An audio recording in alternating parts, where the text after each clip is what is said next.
This is VOCM Open Line. Call 709-273-5211 or 1-888-590-8626. The views and opinions of this program are not necessarily those of this station.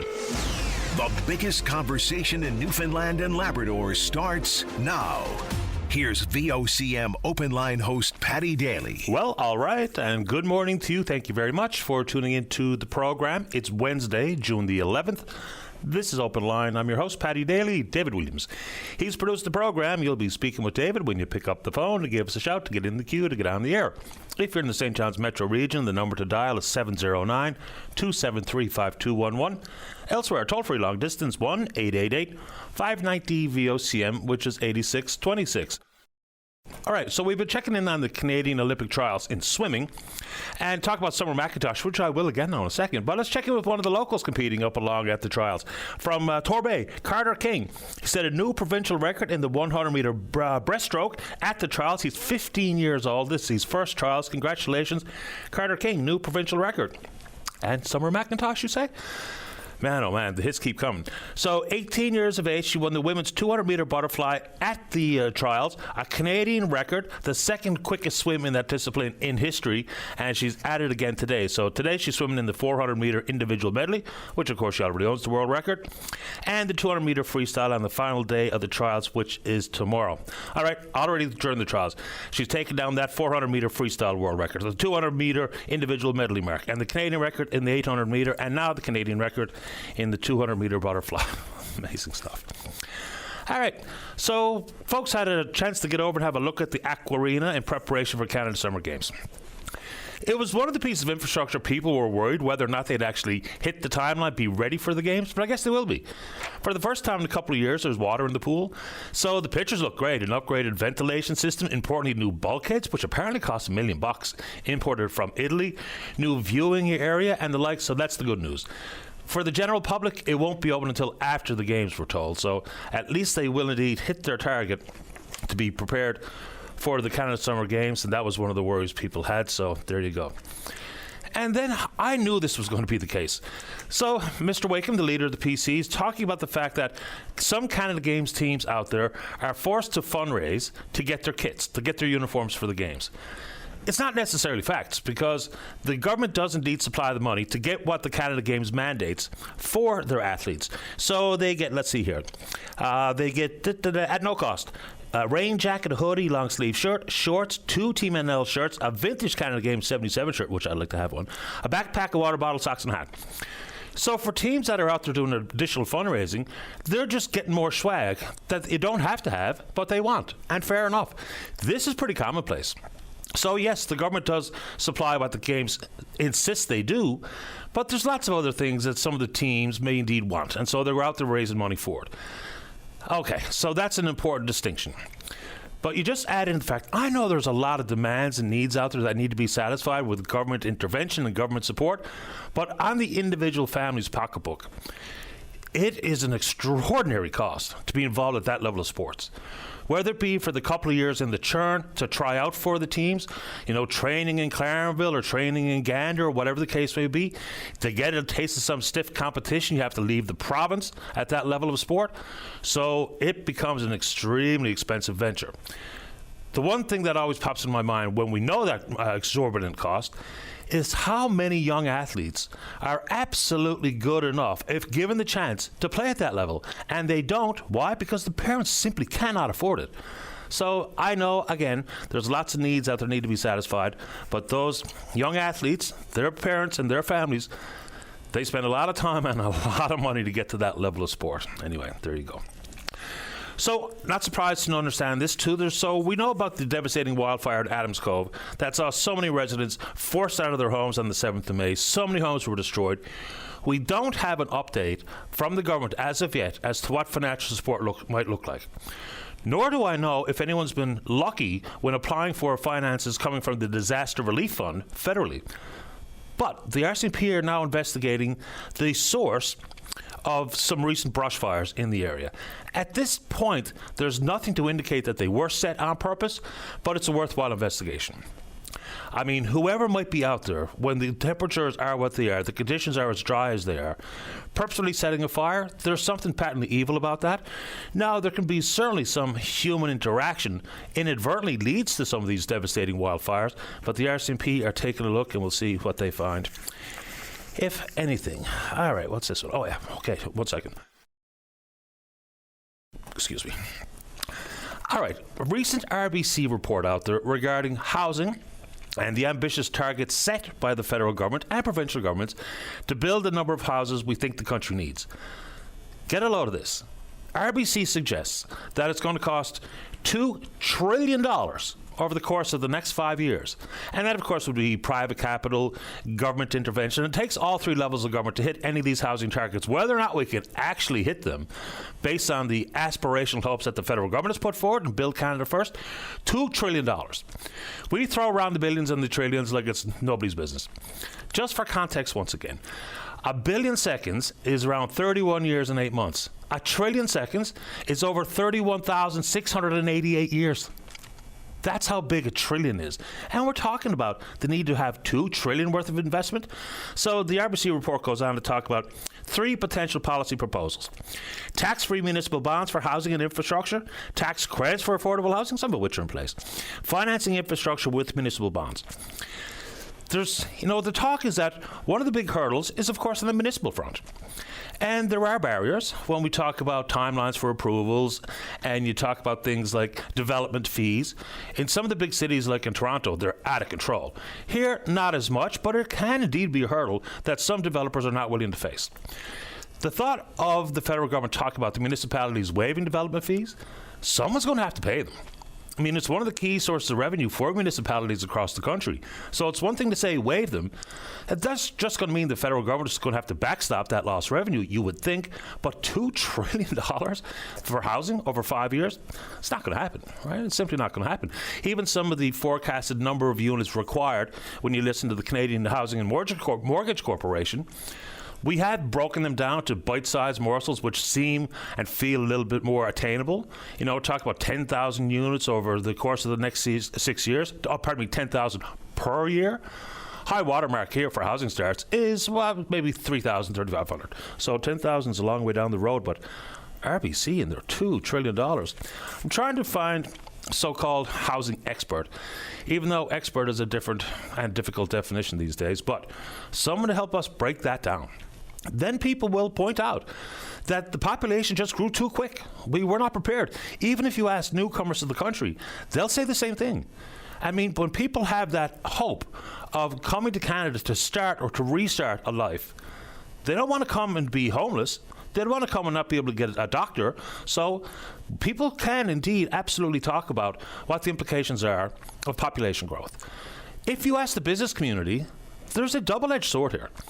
Consumer spending is up, but it's down on a per capita basis. So population growth has seen more money spent, but even with caps on immigrants, whether it be skilled immigrants, whether it be international students, whatever the case may be, it does come with a cost on one side, even though it might be a feel-good on another side for some people here and some voters here in the country. The Conservatives, Mr. Poilievre, talking about severe limits on immigration. No details to exactly firmly understand what severe limits looks like, but anyway, you want to take it on, we can do it. All right, I get plenty of requests to try to understand how things have changed so dramatically if you simply want to go to the dump. Most of this we're talking about for some bulk items.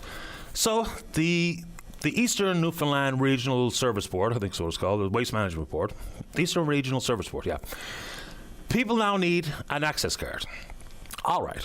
So in years past, and of course this is not including St. John's and some of the larger centres, there's about 10 waste recovery centres that the board operates.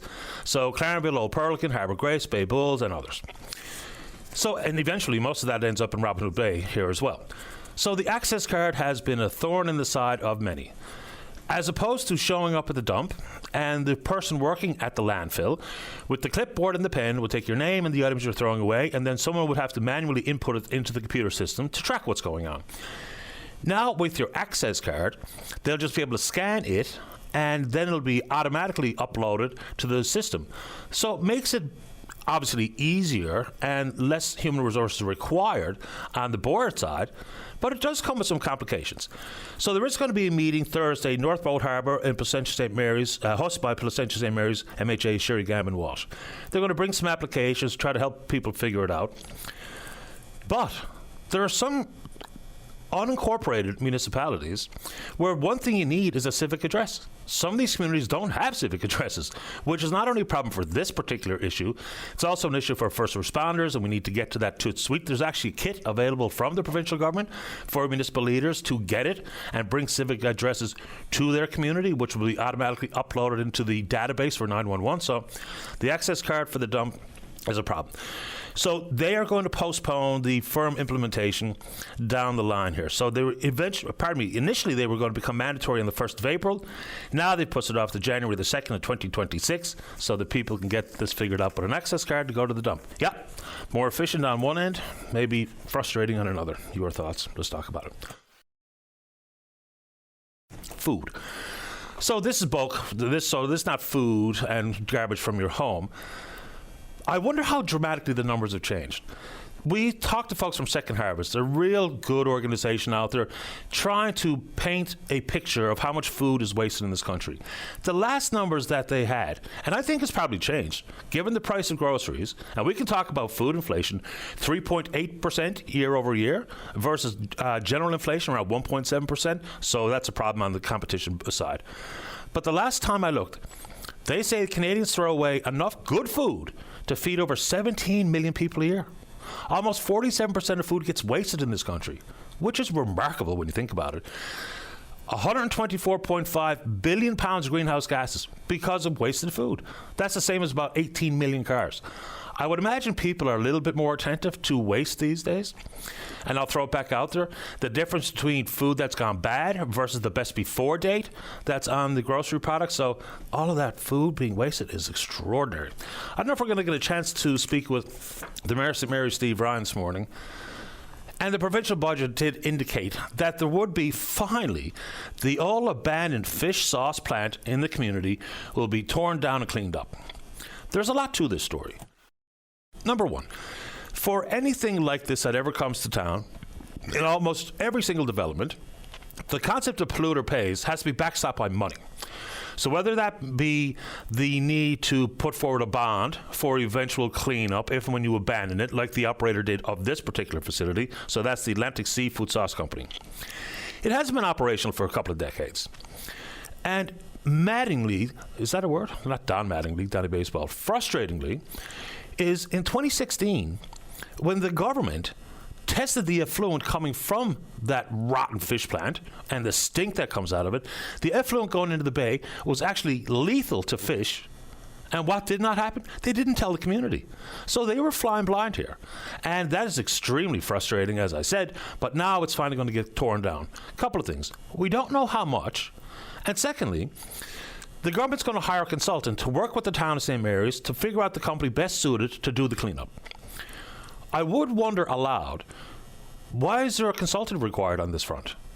You know, does the town itself have the capacity to put forward an RFP to figure it out on their own or in conjunction with support from the provincial government, as opposed to need to hire another consultant to do that particular piece of work? But good news. I mean, shame on whoever did the testing in 2016 and did not tell the community exactly what was going on here. If you've ever been there, the stink is unbelievable. And secondly, or I guess another point, it's not only required to get rid of the stink and do the obvious cleanup here, but that building is so decrepit, it's probably not that long before it would just fall into the ocean. Completely fall apart. And then the cleanup would be near impossible. Anyway, that's gone. All right. Talking about the environment.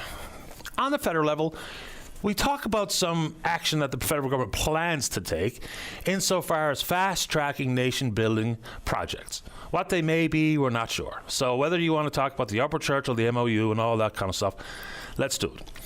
There is, in part of this bill, the Bill C5, so there's a lot to this. And most of this is on the environmental side.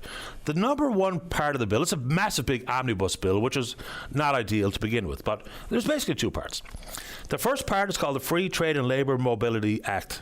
So that's pretty helpful. It's been a burden and an unnecessary one that's been in place. But when you go on to talk about the Building Canada Act, it's going to be implemented when passed in Parliament, because it looks like it's absolutely going to get passed.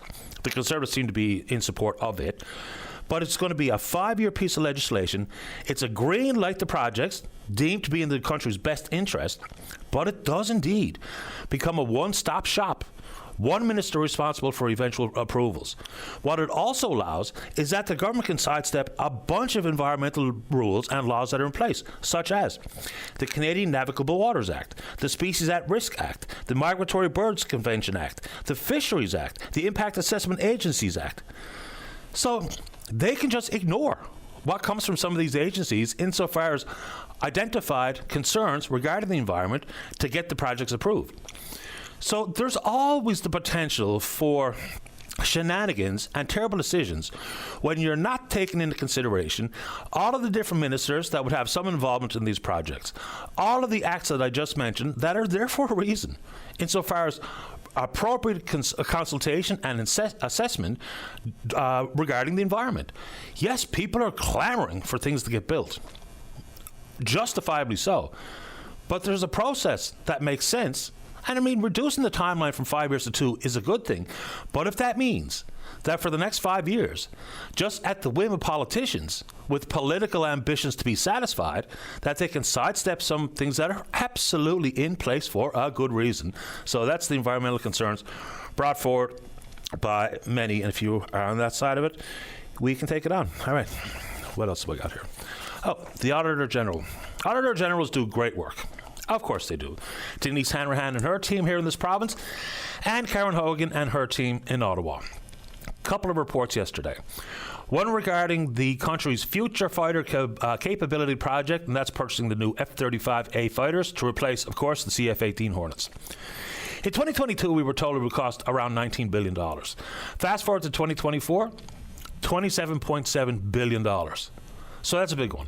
5.5 additional billions for infrastructure upgrades, advanced weapons, and what have you. The possibility to end up with a mixed fleet here is terrible. Just think about the 2 levels of training for the fighter jets, for the pilots. Think about all the infrastructure required to accommodate 2 different aircraft. And apparently, so say people that are in that field, it's a real big cost and a mismatch of training and or facilities management. That's one thing. Then you move on to what got a lot of attention, I think, initially when the ArriveCAN app was being created. Thank you. Oh, okay, Dave, I'll correct myself in a second. So the ArriveCAN app. For many Canadians, they didn't understand the need for it in the first place. It was pretty simple to use, but there was problems.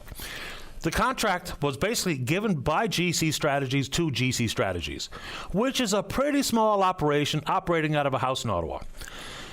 The biggest problem with it is there was no way to find out exactly how much it cost. There was no paper trail. This day and age, no paper trail inside government procurement. So the thought was it would cost around $60 million. All right. Then they go on to tell the Ottawa-based information staffing company was awarded contracts by 31 federal organizations between April 2015 and March of 2024. Yeah. Ms. Hogan says, in this audit, we found that federal organizations frequently disregarded government procurement rules that promote fairness, transparency, and value for Canadians. The audit found that 21% of the contracts examined organizations lacked documentation to show they confirmed security clearances. Also found that the federal organizations disregarded government policies requiring them to monitor the work performed by contractors. They frequently did not have evidence of who performed the work, what work was completed, or whether the people doing the work had the required experience and qualifications and, yes, security clearances. Willy-nilly handling of important files by incompetence inside the bureaucracy and whatever involvement there might have been at the ministerial level. But here's the biggest problem with all this. Much like when we have reports conducted by the Auditor General here. What gets done about it? Like, this is an after-the-fact report regarding GC strategies, but the concept of someone having to pay the price here, the whole thought of heads to roll, it's not going to happen, and it should. So I'm not sure what to say about the F-35s, even though that's been kicked around and bungled for almost a couple of decades in this country. But here we are. Companies not being monitored for their quality, for their qualifications, for their expertise, for their background, for their required security clearances. So thank you to Ms. Hogan for presenting those reports yesterday. But my question is, now what? All right. We're on Twitter. We're VOCM Open Line. Follow us there. Email address is openline@vocm.com. When we come back, let's have a great show. That means you're in the queue to talk about whatever's on your mind. Don't go away. Welcome back. To correct myself off something I said off the top of the show, I'm not sure where I came up with Northern Boat Harbour. But anyway, this is the meeting hosted by Placentia St. Mary's MHA, Sherry Gamble Walsh, regarding the access cards for the landfill. The meeting's in North Harbour. Right. Let's go. Let's begin this morning on line number 2. Brian, you're on the air. Hey, Patty. How are you? Doing okay. How about you? Pretty good. There's a statue of Armine Gosling going into Bannerman Park being installed. I believe it's this weekend. And it's an incredible, incredible work of art by Sheila Coltis. It's her first major bronze statue, full life, of Ms. Gosling holding a clipboard in which she was still soliciting suffragette signatures for women to support the vote for women back in the early part of the 20th century. She was an extraordinary woman surrounded by other extraordinary women, my grandmother being one of them. And it occurred to me when I saw the statue, Sheila has done such an extraordinary job, as everyone will see. But on the clipboard, I thought it would be a great idea to put actual signatures of suffragettes, of people who had actually voted. So I got my brother, he located my grandmother's signature, and I gave that. And there were other signatures that they gathered. And it was just a great idea. And that is until I looked at the final clipboard. And my grandmother's signature wasn't even on there, as a matter of fact. There were 3 or 4 suffragettes' signatures on there, but then the balance of the signatures were of wealthy donors. And, you know, I think that is so absolutely wrong and destroys the historical integrity of the statue. Wealthy donors should have their names, if at all included, on a plaque nearby, but not on the work of art itself. And Sheila was asked to do that, and it was her first major commission, and I'm sure it wasn't her idea to include it, but she didn't push back, and I don't blame her for not pushing back. But I think the people that organized it have got to be taken to task on this. The historical integrity, as I said, is destroyed by putting the exact opposite people that Armine Gosling would have wanted to put on that clipboard she's holding. Not rich people. She was looking for the ordinary woman to support this effort. And yet you look down, and the last 5 or 6 signatures on there are wealthy women, wealthy donors to the statue. And the final signature is the woman who organized getting the statue made. And I just think it was so unfair to do to Sheila, and I think it was a terrible thing to do to the statue itself, to mess with the historical integrity by putting rich people's signatures on that clipboard. Brian, did you say it was her first commissioned piece of work? It's her first major commission as a bronze sculptor. Okay. And it's extraordinary, Patty. When you see this statue, you will be absolutely blown away. It is so frigging magnificent. It is stunning. I'm looking forward to seeing it. Just a couple of thoughts initially here, Brian. I think you're absolutely right that the names of the donors can find themselves a prominent place apart from the statue, whether it be as a foot plaque or whatever the case may be. But that's a strange approach to take. Like, maybe the lady who organized it could find her name on the clipboard, but other famous suffragettes and or people who initially voted when they were first given the right to vote, that would be the home on that particular part of the statue. What I'd be curious curious to know is exactly who decided to do this. Because by and large, I mean, large donors, some don't even want to be recognized. Because for obvious reasons, once you see your name out there, then all of a sudden you get a lot of calls looking for more money. That's just how that world works. And some who want to be recognized, I don't imagine that they were forceful in saying, well, I want to be on the statue, and if not, I'm not writing the check. Like, I'd like to know exactly how the decision came to bear.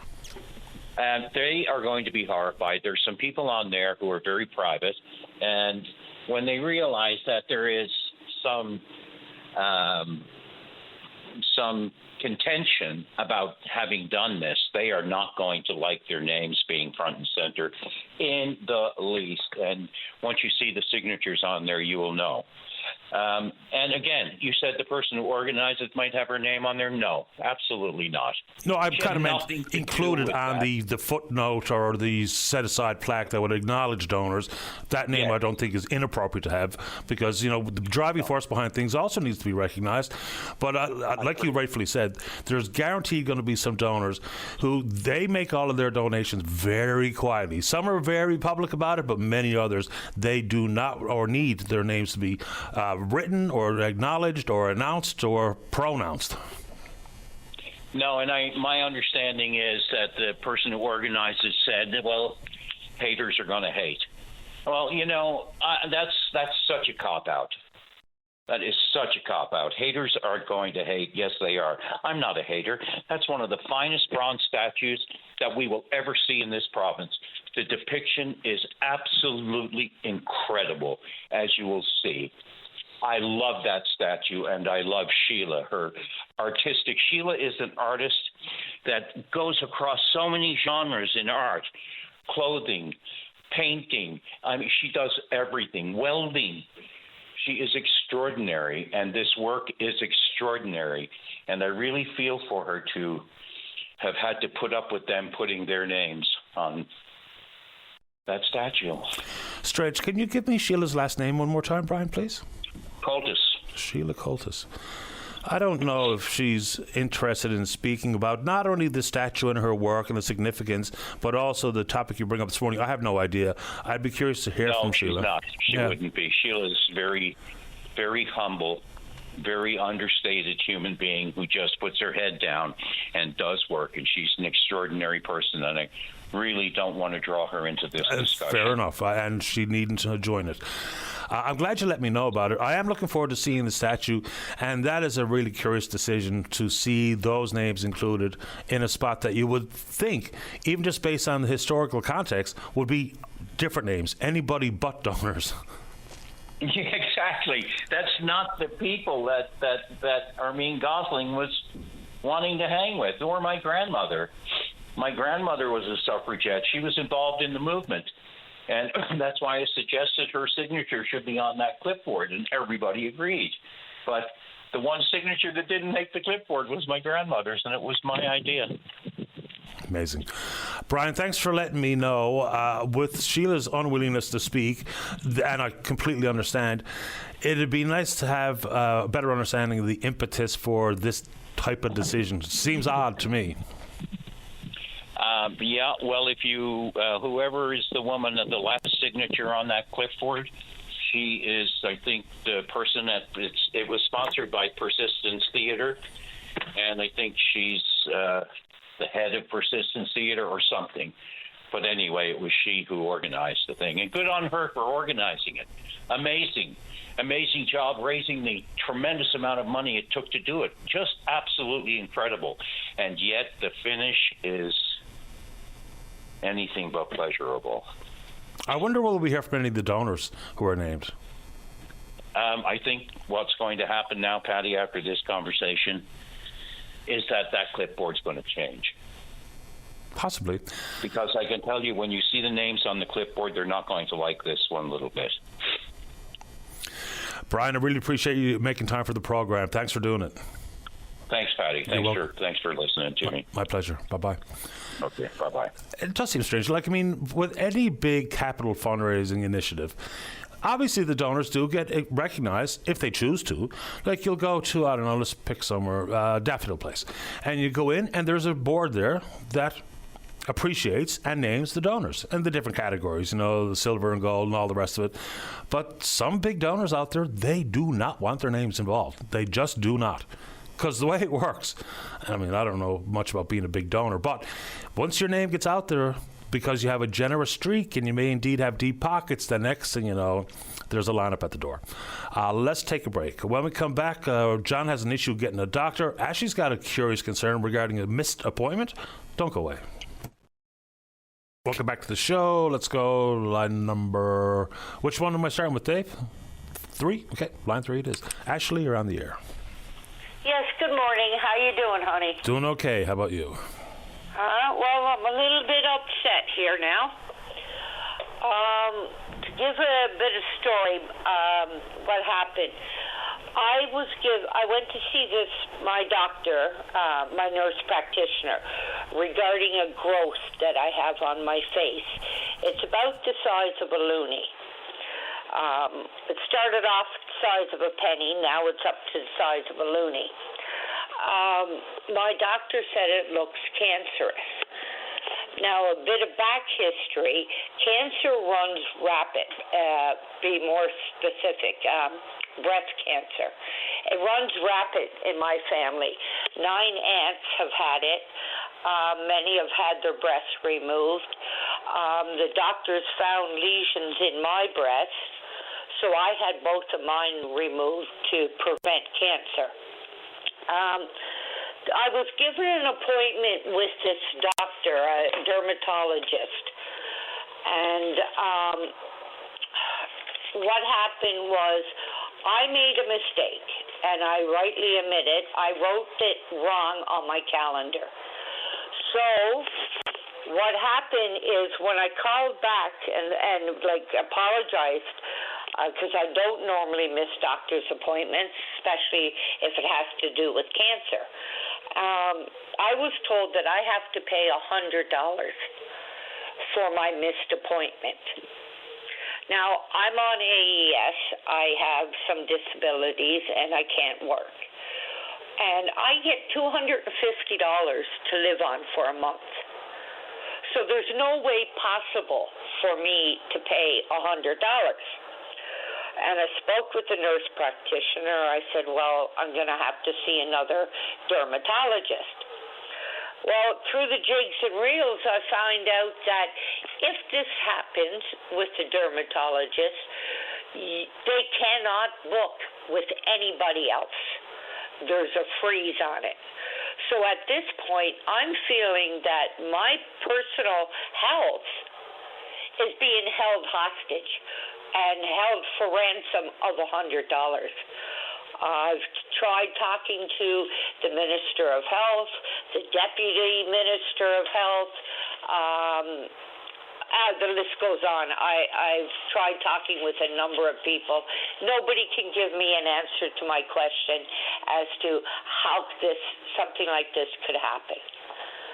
And I don't know where to turn. Like, this thing on my face is getting bigger. It's right above my temple, and I'm scared. Like, if I got cancer growing on my face and I cannot go see any other doctor because of some agreement that's made with dermatologists. It's a problem. I have dealt with this in the past, and to no avail. I'll have to admit, there was someone with a similar situation, not necessarily exactly like yours, but it was a missed appointment, and they got charged, and they just basically missed it. Sometimes you wait so long that it just falls off your radar. Next thing you know, inside of a busy life, you're like, oh no, I missed my appointment, and then the $100. So I'm not so sure where to point you, because when I tried, and this was several years ago, but I had no luck. I ran up against roadblock after roadblock, and eventually a couple of listeners pooled a couple of bucks, and that's how we managed to get this lady back off the no-fly list. So if that happens, that would be great. But other than that, I'm not sure where to point you, Ashley, because it's not something that I've been able to be successful trying to deal with in the past, and I wish I could. But I mean, I just don't get how a doctor is able to do this to people. I mean, we're talking cancer. You know, like, this isn't like a bruise or a sprained wrist or something. This is cancer, and it can be fatal. Like, am I supposed to let this thing fester and grow all over my face? I don't know what to do, my darling. And I'm scared. Is there nobody out there to help people like me? Ashley, what I will do for you is I'll try again. And you never know, I might have some luck this go around. Can I use your name when I make a couple of calls? Yes, if you want to take me off on the side, I'll give you my proper name. Okay, I'll tell you what. I'm going to put you on hold. You'll speak with David, give him whatever information you can, and let me see if I can pull a rabbit out of a hat here. I really appreciate that. Thank you, honey, and you have a good day now. The very same to you. I'll put you on hold. You'll speak with David here. Now, Dave, can you speak with Ashley, please? Let's go to line number 1. Frank, you're on the air. Yeah, hi, Patty. I actually called you for something completely different, but after listening to that lady there and the problems that she had, and I have my own problems with healthcare in this province, and what I'd like to say in support of this lady is this is just unbelievable and it's unacceptable that this has happened to her, and the fact that it has happened to people in the past. And I think our government, everyone in there should resign, and we should start all over. I mean, healthcare is just gone to hell. And anyways, it just really upsets me now. Like I said, with my own personal problem. But and my problem is well, has nothing to do with money. In regards to having to pay someone and being held hostage like this lady is. But as you can tell, I'm pretty angry now that people have to tolerate this. Now, in fairness, this is not a government policy. This is something, we basically refer to doctors as being working for the public sector, but they're, for all intents and purposes, they're subcontractors. So they make a lot of their own decisions here. But I will give this a chase for that lady to see if I can help figure it out with her. But I mean, how the heck? I understand, okay, fine, a doctor is a private contractor.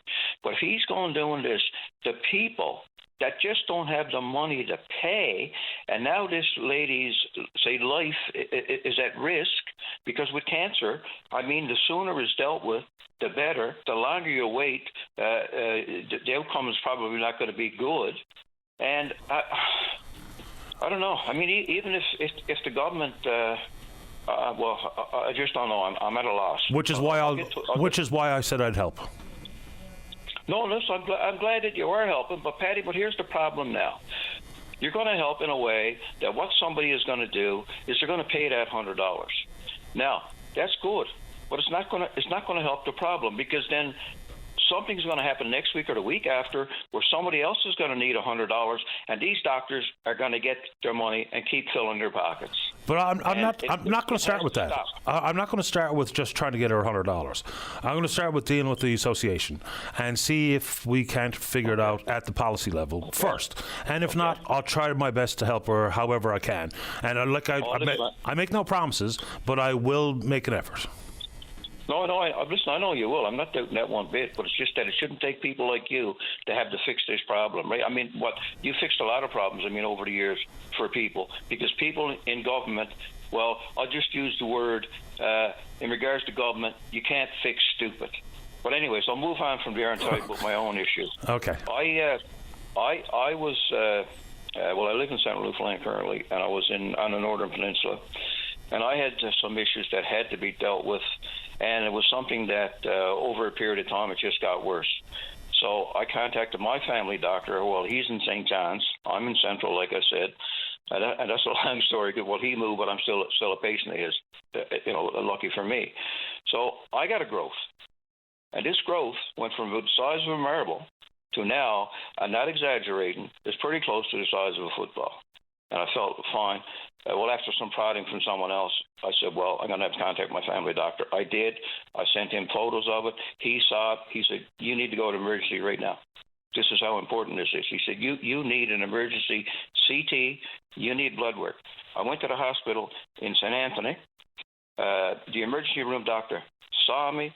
He didn't think it was as bad as what my doctor did, although I stressed to him what my doctor stressed to me. Now, he said I needed an ultrasound. That ultrasound, I thought, this was on a Friday, I thought I was going to get on a Monday.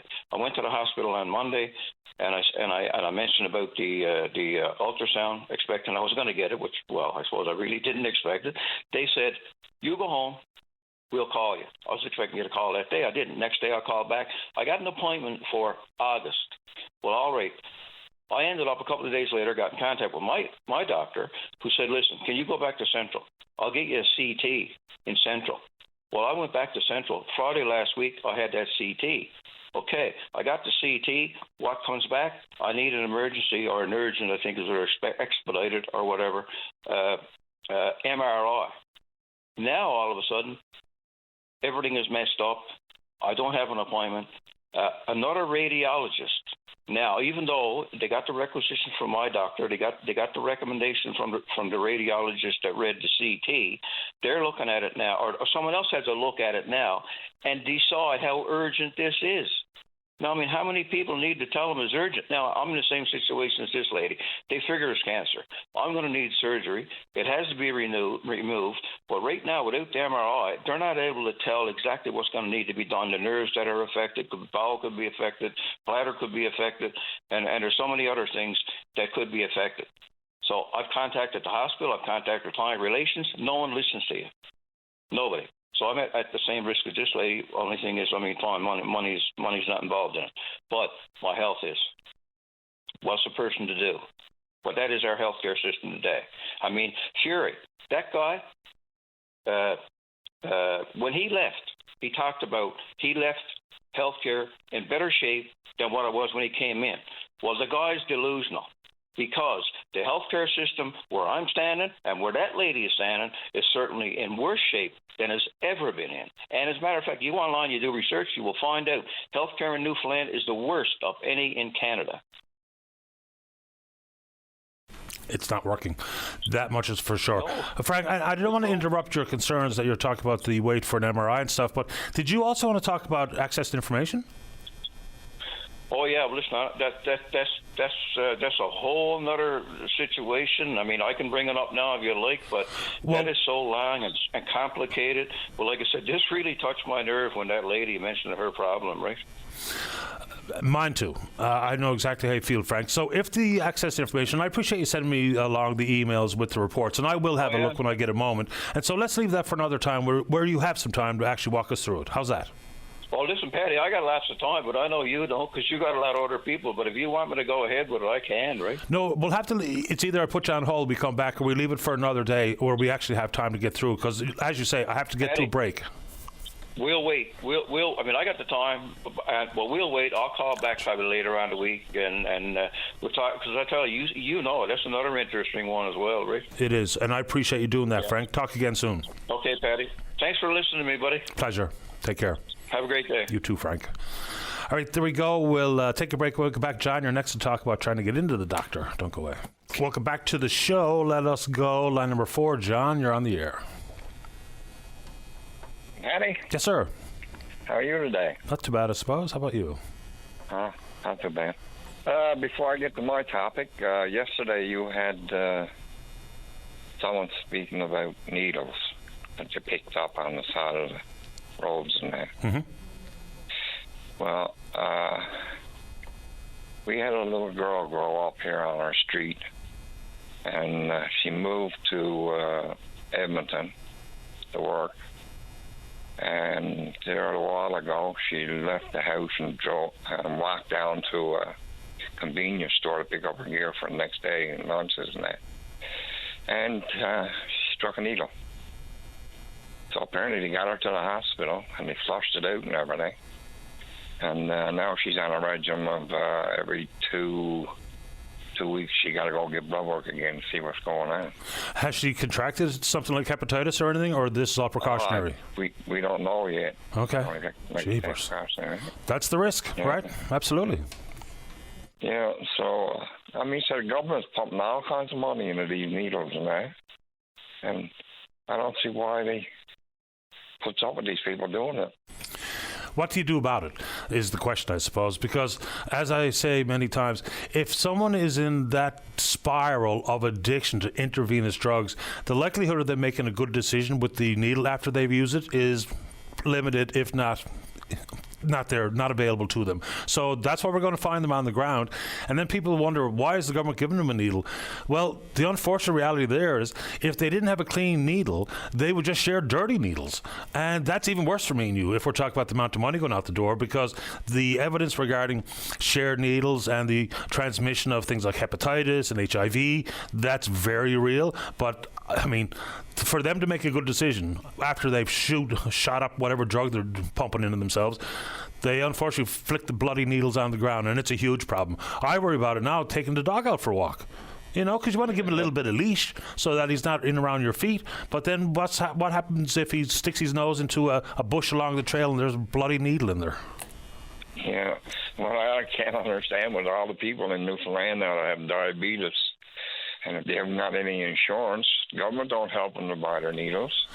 Isn't the diabetes medications included in the new national plan? Isn't that where they started, diabetes supplies and contraceptives? I think so. No, I don't think I've heard that. Yeah, I'm pretty sure. Getting back to my problem. Okay. I'll be 78 now in July. And I said to myself, no, I think I've been on these YouTube channels checking all these actors that died. And a lot of them died from prostate cancer, right? In the 70s and 80s. So I said, I'd go call the clinic now and set up an appointment. So they gave me an appointment anyway, and I seen a lady doctor there the other day, and I asked her to get a prostate test, right? She said, we don't do that anymore. I said, what? She said, no, anybody over 70 now, we don't test. Does that make sense? It's long been the case. You would think that there would be no cutoff date or time or age for testing, but what we're told is that the possibility for false positives increases with age. And at some point, I mean, this is the same conversation when you talk about, for instance, like former President Biden, where his doctors told him we're going to stop testing at a certain age because that's how they handle the general public. I'm not so sure it makes a whole lot of sense to me, but that's been the rule for quite a while, or at least the rule of thumb, I should say. Yeah. We got another suicide out there now. Where's that? What are you talking about? Suicide by tractor trailer. Young fella, 30-year-old, out in Benton the other day. Went head on into a truck. Not thinking about the poor old truck driver. He'll probably never ever drive a truck again.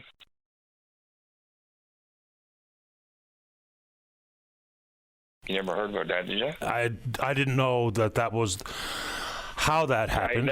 He left a note. Oh, man. Well, yeah. You know, unfortunately, I know a lady who did the same thing right here on the Outer Ring Road. And I can't really get into the mindset that leads someone to do something like that. But you're right. The nightmare that will be in the head of that truck driver for the rest of his or her life is obviously something that's very real. And what happened, we couldn't understand because he was going to go back to school. He had it all set up to go back to school. And then to do it like that. Sad. Not easy. All right, Patty. Thank you. Thank you, John. Take good care. All right. Bye-bye. All right, bye-bye. Oh, boy. Yeah, I'm not sure what to say to that. Let's take a break for the news. When we come back, tons of time left for you. Don't go away. Welcome back to the program. Let's go to line number 6. Good morning, John. You're on the air. Good morning, Patty. Good morning, John Whalen. Welcome to the show. Thank you very much, sir. I'm calling on behalf of the Rotary Club of Exploit. Yes, sir. We're holding the first of 2 plant and sip events this Thursday, tomorrow, from June 12th, from 7 to 9 p.m. at the Exploits Nordic Ski Chalet here in Grand Falls, Windsor. Now, this session is going to be on herbs and edible plants, and will be hosted by Heather Alaverdi, a gardening expert. Now, Patty, it's edible plant, not edibles.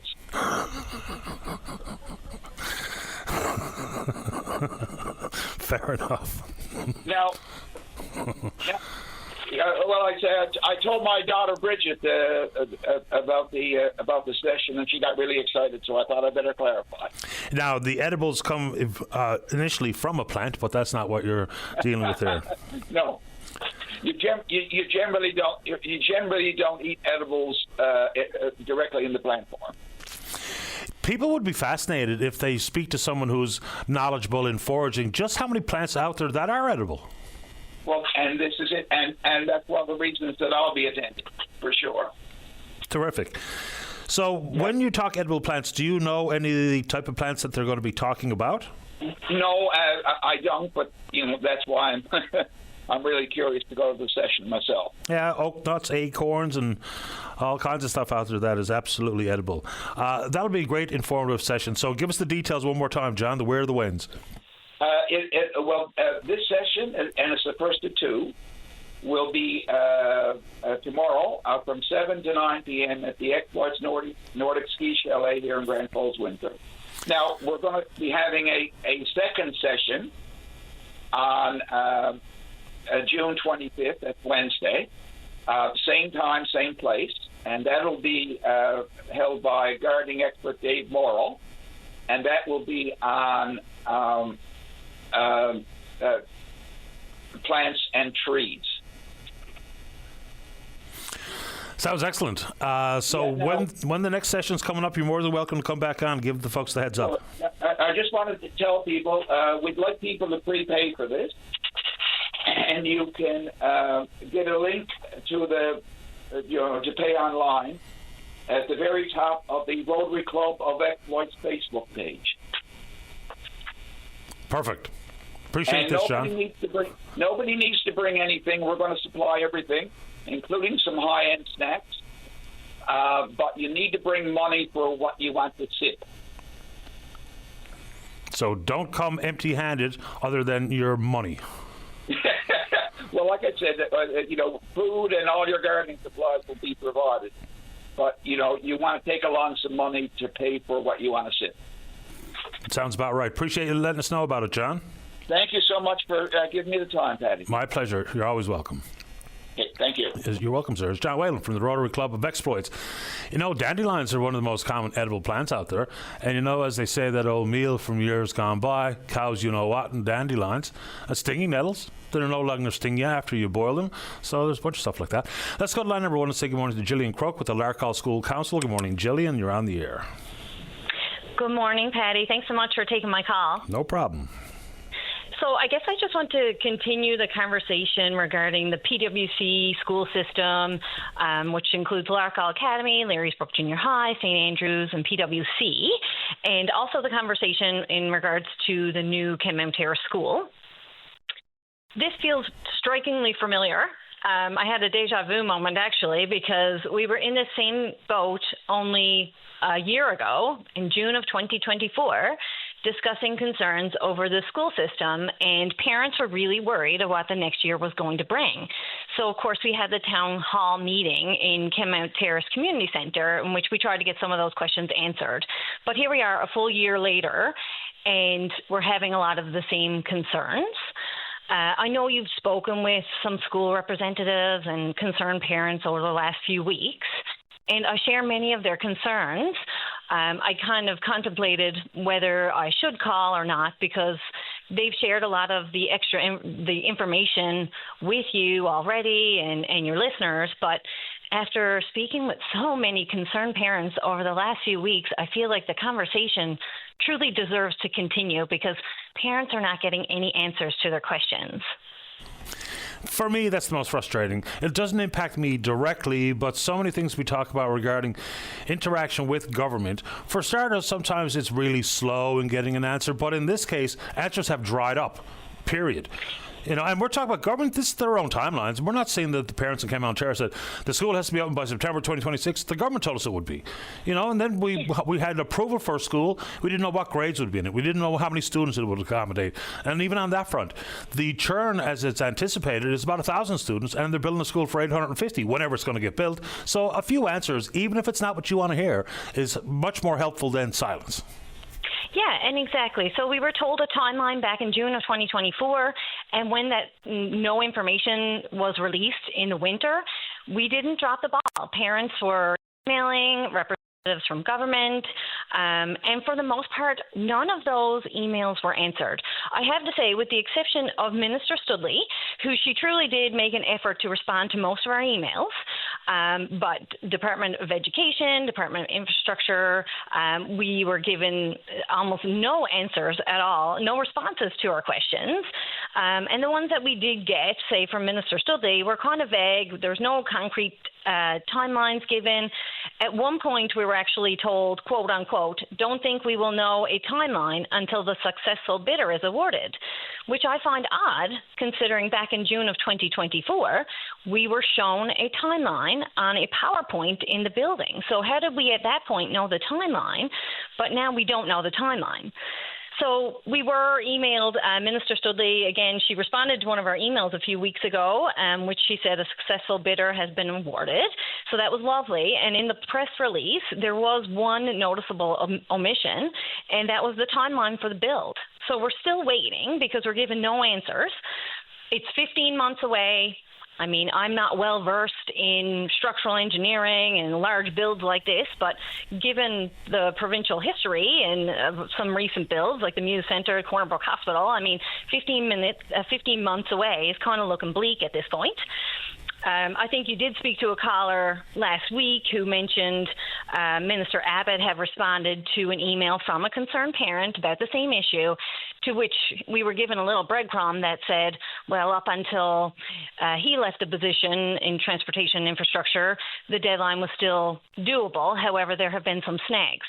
So that kind of leads us to believe, well, obviously there is a new timeline and government is aware of this new timeline. So I fear that it's strategically going to be announced, this delay of opening, as the school session concludes for this year, and in hopes that parents will basically sweep it under the rug. Everybody's excited. It's summer.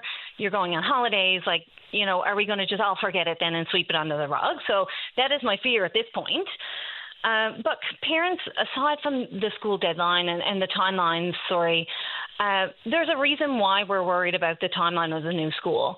And it's not just about the new flooring and the new ceiling and the wonderful new technology. Our biggest concerns about the new school is the current state of the feeder schools. Like Larkall Academy, for example, it's an old building. It's deteriorating.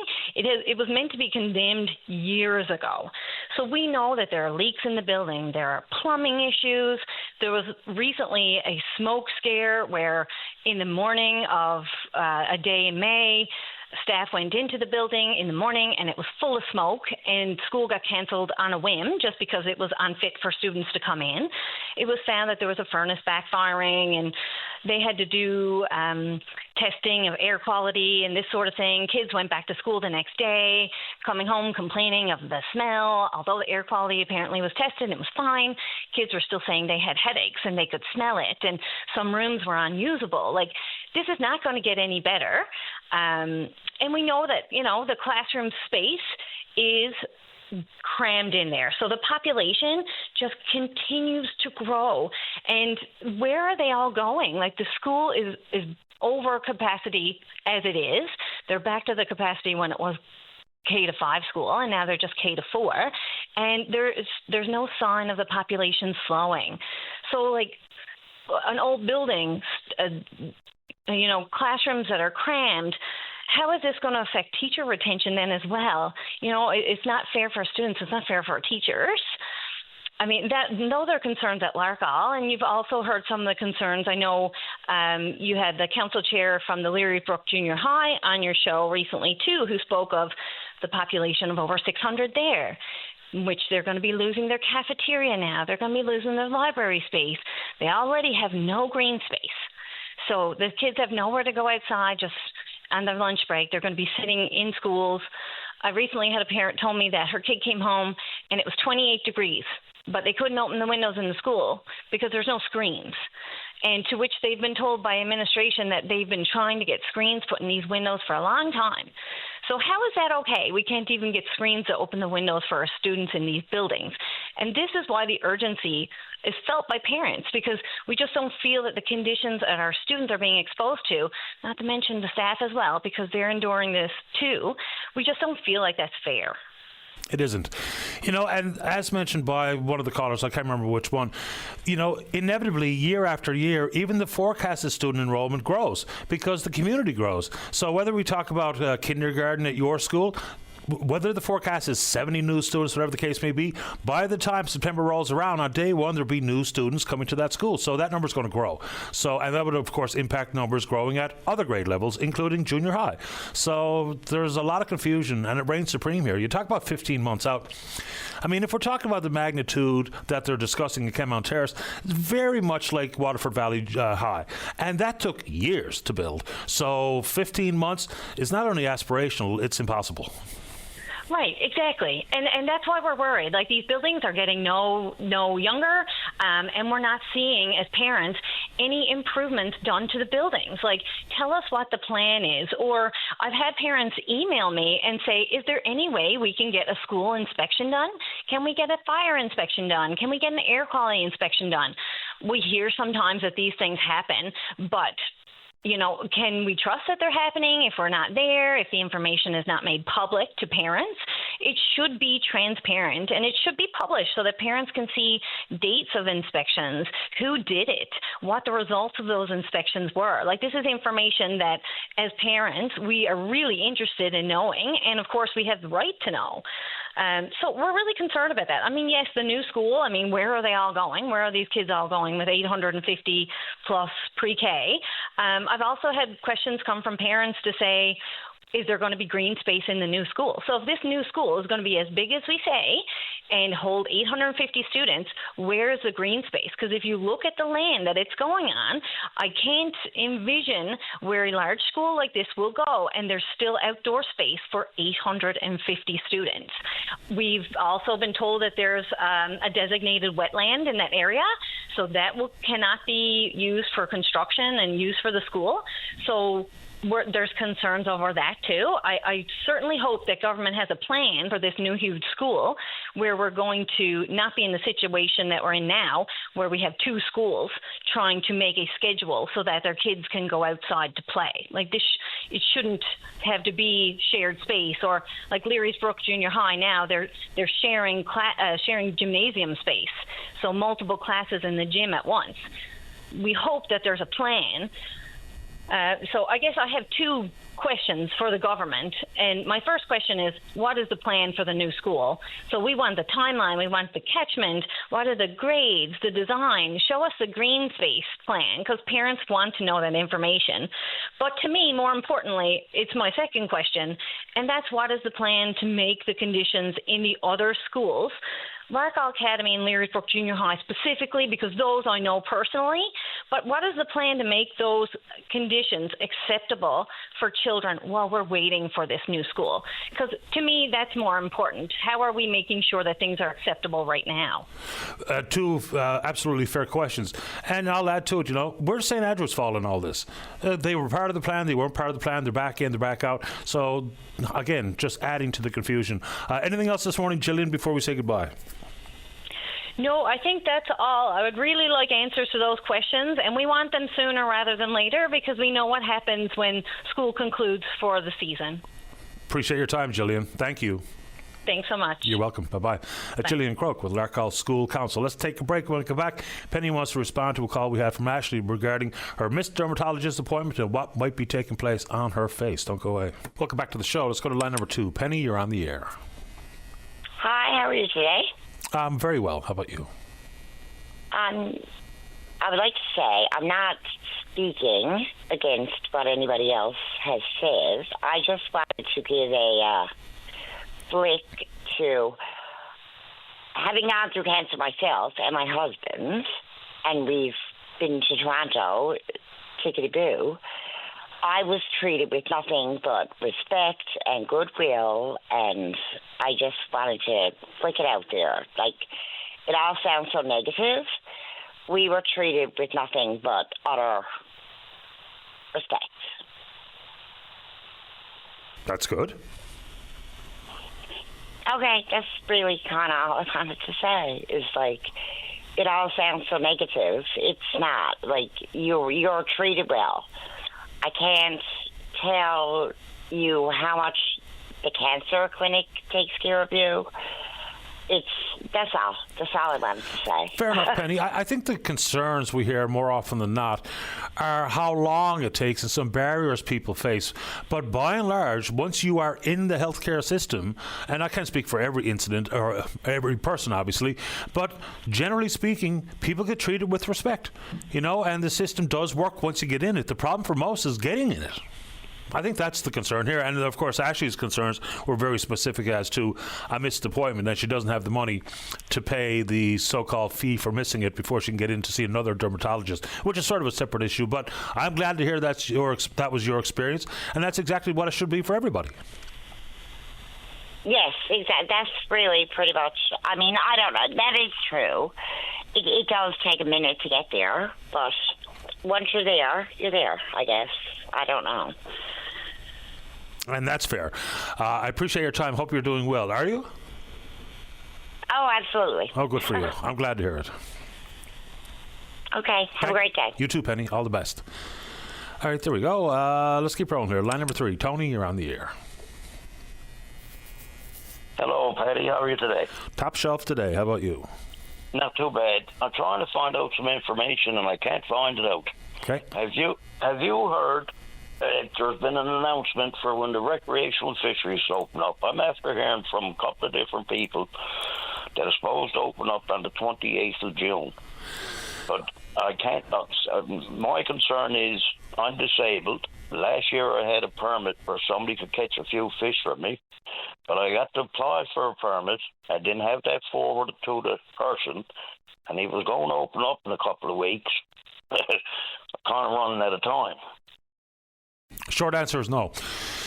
So I've heard the 28th as well, and that may indeed be the case because it's probably going to be the last Saturday in June. Last year we were told on June 23rd that it opened on the 29th, so there hasn't been an official announcement, certainly not that I've seen as of yet, and I'm not even expecting one this week, to be honest with you. Well, as a matter of fact, and that's why I'm letting you know, I think it's probably a little bit ridiculous. I phoned the Department of Fisheries, and they told me that the minister has not made an announcement. But I mean, if he was at the end of this week, and he makes an announcement that it's going to open up on the 28th, that doesn't give a person like me much time to apply for a permit and have it issued to somebody else for opening day.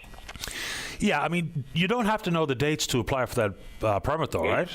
Yes, you do. You have to know that after telling several people with the Department of Fisheries, and because you got to get this permit online, and until an announcement is made from the minister when the opening date is, you cannot get that permit, or I'd have it done now.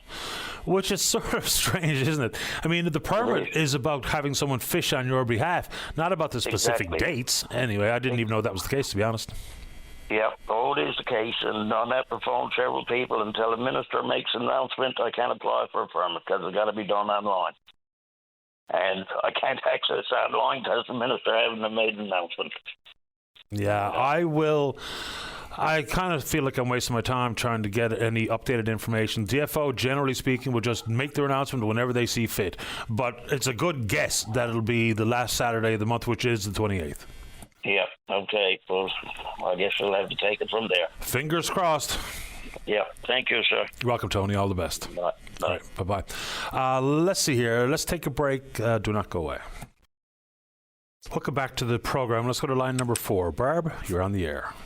Good morning. Thank you, Mr. Daly, for giving me a few minutes to speak about the Compassionate Friends of Canada. I'm calling you from down in Garnish on the Burin Peninsula. And I just wanted to get some information out there to people. We're trying to spread the word that we are a support group for bereaved parents, their family and friends, or grandparents and siblings, or their families. So we have 2 chapters in Newfoundland. We have the Avalon chapter and the Burin Peninsula chapter. We're trying really hard to let people know we're out there to support them in their time of child loss. and that is from any age or any cause, right from miscarriage right up until older adults. We have a website page for our national board. We are an international group, an organization that's run by all bereaved parents themselves. So we have 47 chapters across the country right now. The only province that's not had one is PEI. Any information that anybody would like to have is tcfcanada.net. We'll give you all the information for all our chapters across the country. We have in-person meetings and we have online meetings as well. Any of the online support group meetings are listed in our website.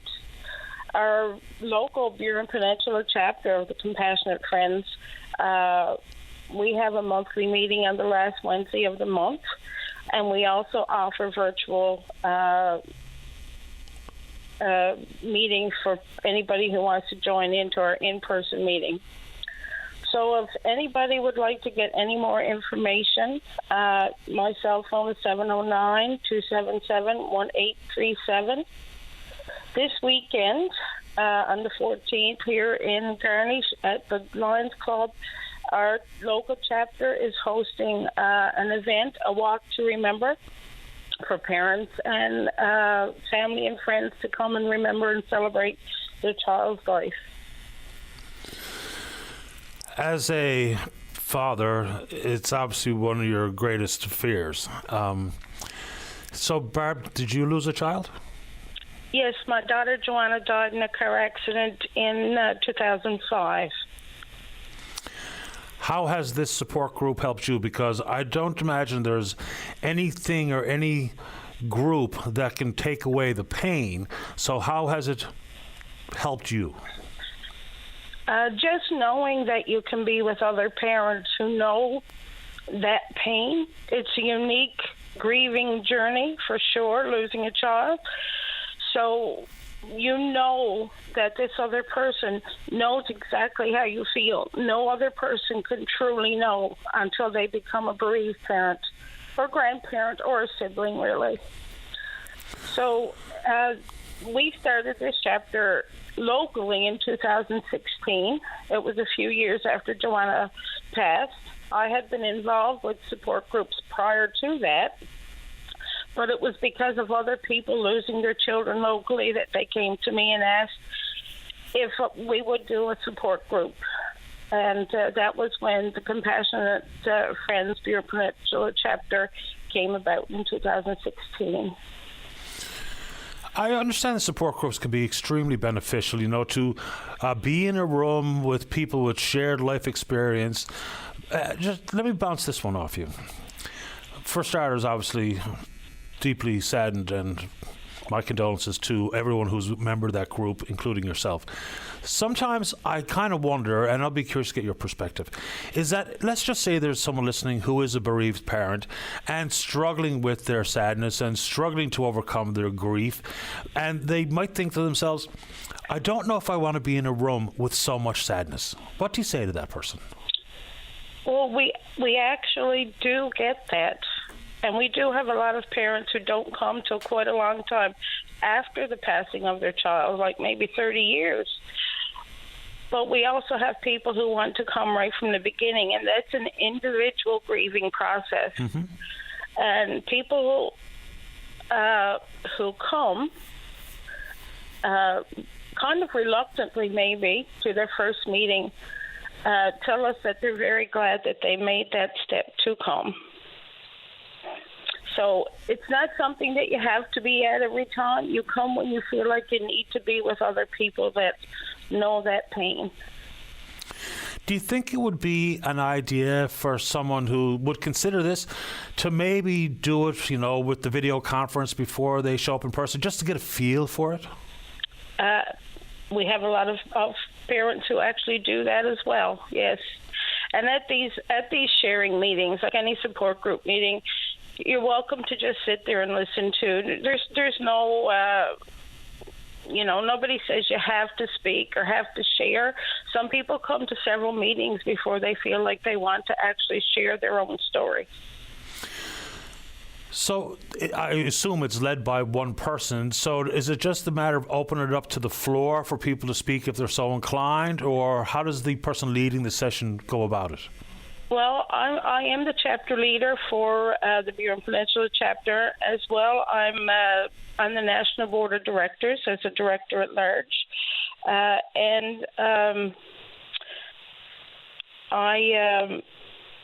When we open our meetings, we do introductions around a circle, and then you speak as you want to speak. Generally, there's a topic that somebody would like to discuss, and we all share how that topic affected us or how we dealt with that particular topic. It could be something like, how do you get through Christmas? How do you get through Mother's Day or Father's Day? How did you do it? And we don't give advice. We share our own stories as how we get through them. And each and every time, each and every year, and each and every occasion could be different from the one before. So we just share our own stories to hopefully give somebody some hope and some idea how to get through it themselves. And we support each other that way. Barb, I appreciate the time. You gave us your cell phone numbers, 277-1837, and the website is a simple one as well, I believe, is it? It's tcfcanada.net. Okay. We have Facebook groups that people can join in with. A lot of people use Facebook. There's a Facebook group, the Compassionate Friends of Canada, that both parents, moms and dads chat in. There's a lot of sharing goes around just in those groups. We have a TCF Canada sibling support, and we have a TCF Canada Men in Grief, those two groups as well. And our Burin Peninsula chapter has a private Facebook group, the Compassionate Friends Burin Peninsula chapter.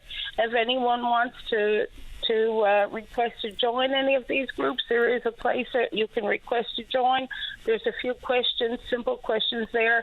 They're just for screening because they are private groups. So if anybody wanted to join in any of these Facebook groups, that's how they do it. If you want to participate in a virtual support group meeting anywhere in Canada, the information is on our website, tcfcanada.net. Last one before I let you go, Barb. I know people will talk about their loss, but do they also talk about their children while they were alive? Of course. Yeah. Yes.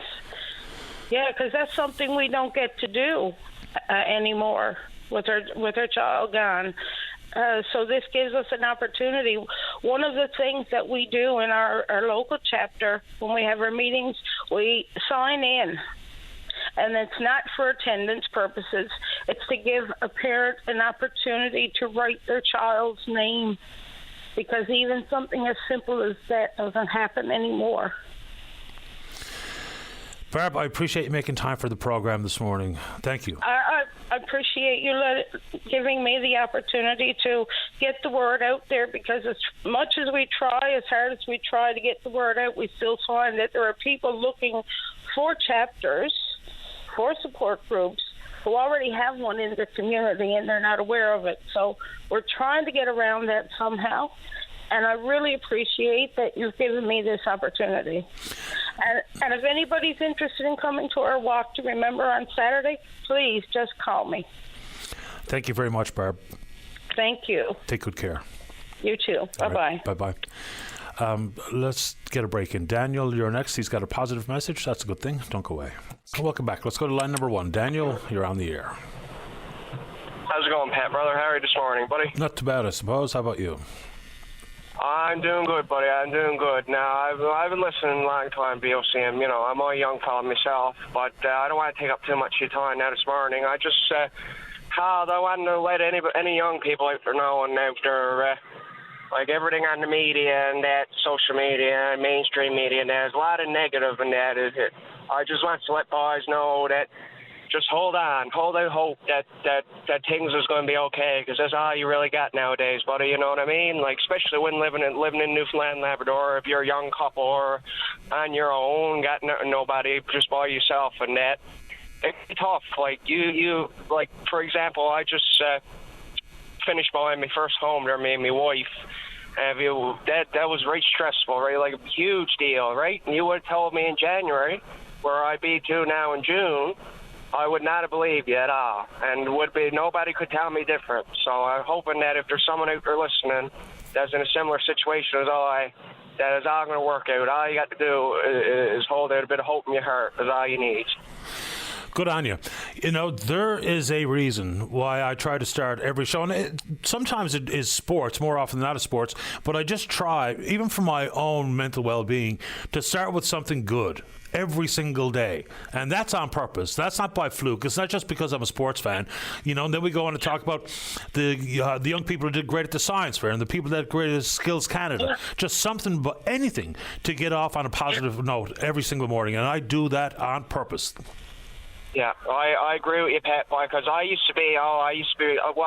got sickness, you know, I've been sick a long time, mental health sickness and that, but I found it helped myself out. What a nice day, you know what I mean? And setting yourself up like that, even the smallest little victory, you know what I mean, can set you up for an all right day, and it might not even be all right today or tomorrow or the next day, you know what I mean? It's all about thinking, you know what I mean? All about thinking. Yeah, 100%. Too much hate and anger in the world, Pat. Too much hate and anger. Like, even tell your mother, tell your father, tell your sister or brother, you got another sister or brother, tell your coworker that you love them. Like there's nothing wrong with having love in your heart for people, and this is what you need nowadays, buddy. Because with everything on the go, you just pay attention to all that garbage everywhere. You'll be all that fear mongering, and that you'll ought to dig yourself down some hole, man. It can happen very quickly, even to folks who are very conscientious about what they consume, and I mean media-wise, but it can get away from people in a hurry, and it costs absolutely nothing to be kind. It costs nothing to be polite. Absolutely. So there's a lot of that missing out there. And of course, if people are struggling with mental illness, it's not just all about mindset and getting fresh air and going for a walk. You know, it's a complicated world, and it has complicated solutions and therapies. But for folks who don't say, for instance, have a formal diagnosis, it's easy to fall into the trap of being mad all the time, which in large part I don't necessarily fully understand, because being angry is one of the most physically and mentally draining emotions. And so for people who are at that all day long, and I know some people, that's the fuel, that's what keeps them going, but I try to avoid it at all costs. It exhausts me. Yes, Pat, and like you said, buddy, like I don't understand either. It's hard to know, and everybody's different. It's only, you know what I mean, it's only a bit of advice to open up, broaden your horizons kind of thing on how to get better, right? Everybody's different, like you said. And just like the poor missus, like I'm from Imperial Peninsula too area, right? So the poor missus that you just had on there last go there, before the break, like, you know what I mean? There's a lot of different fellas and women that's a lot harder off, you know what I mean? You got to take it to trying to cross your day. There's a whole lot of hope, and keep on keeping on kind of thing. Good on you, Daniel. Congratulations on your new home. I appreciate that, Pat. Thank you for your time so much, brother. Take good care of yourself. You too, brother. Thank Bye-bye. you. Bye-bye. Yeah. Good man. Let's go to line number 2. Caller, you're on the air. Hi there. Hi. I'm calling actually about Batten's Disease Awareness Day. It was June 9th, this year. And many of the Canadian sites were lit up for teal. British Columbia, the BC Place, Alberta, the Calgary Tower, Red Deer City, Edmonton Tower, Saskatchewan Regional City Hall was lit up. They were all lit up in teal. Manitoba, Ontario, CN Tower. Actually, the Toronto Sun was in teal all day, and Nova Scotia City Hall was lit up. And Newfoundland and Labrador, the Cabot Tower, Signal Hill was also supposed to be lit up, and it wasn't. And I'm calling to express disappointment. I'll tell you a little bit about the Batten's disease. It's a rare, and not a lot of people know about it. It's a rare, fatal genetic disorder that affects the nervous system, and it affects the body cells from properly disposing of waste. It affects children. Sometimes at the age of 2 and 3, they show it, and sometimes they're lucky enough. It depends on where they progress to get treatment. And there's new clinical trials that are out. One actually I just read from the States, the FDA and everything. They've just approved this new clinical trial. They have proven to extend the life of these children, and I'm so happy that with the awareness, with the research, with the fight, we didn't know about Batten's disease until it affected one of our family members, and it affects the children. And this illuminated teal light, a lot of people in Newfoundland and across Canada were looking for it to be lit, and it was spread across social media for hope and support with all these families, and it wasn't lit. I'm just expressing so much disappointment. There's been numerous of phone calls that have been made. There's been numerous of emails that have been emailed to those people, and nobody has replied. And I mean, with British Columbia, they told they couldn't do it on the 9th, so they chose the 10th. Now, if Signal Hill couldn't do it on that night, why couldn't they do it the next night? Why couldn't they reply to the person who planned it, those people and the families and things, and made a social thing? They have not. There's no explanation. It has, all these provinces right across Canada were doing this special lighting up for teal, and they didn't. Newfoundland didn't. I would have no idea why. And I don't know if the right word is fortunately or unfortunately. I know a little bit about Batten disease. I know a family who went through it. They're friends of ours that we knew in Alberta, and they still are in Alberta. They had a child. The symptoms presented at the age of 4. And it was a cognitive issue at the beginning, and it wasn't too long down the road where they lost their vision. It wasn't too far after that where they had grand mal seizures. It wasn't too long after that where the child couldn't hold a fork or a spoon or do up his button or tie his shoes or anything of the like, and the child died at 17. So I followed along with them on that for a little bit. It was really sad to hear their updates. So that's my experience with it. So I know at least that much. And there's a bunch of different subtypes included in Batten disease that I also know. Yeah. And there's no cure. And I'm curious to know that there's a clinical trial with some new drug that may extend the life and try to help manage the symptoms, but it's severe. I know, but with all this light was supposed to be in support and hope, and to comfort those families, just to look up and see that starlight, just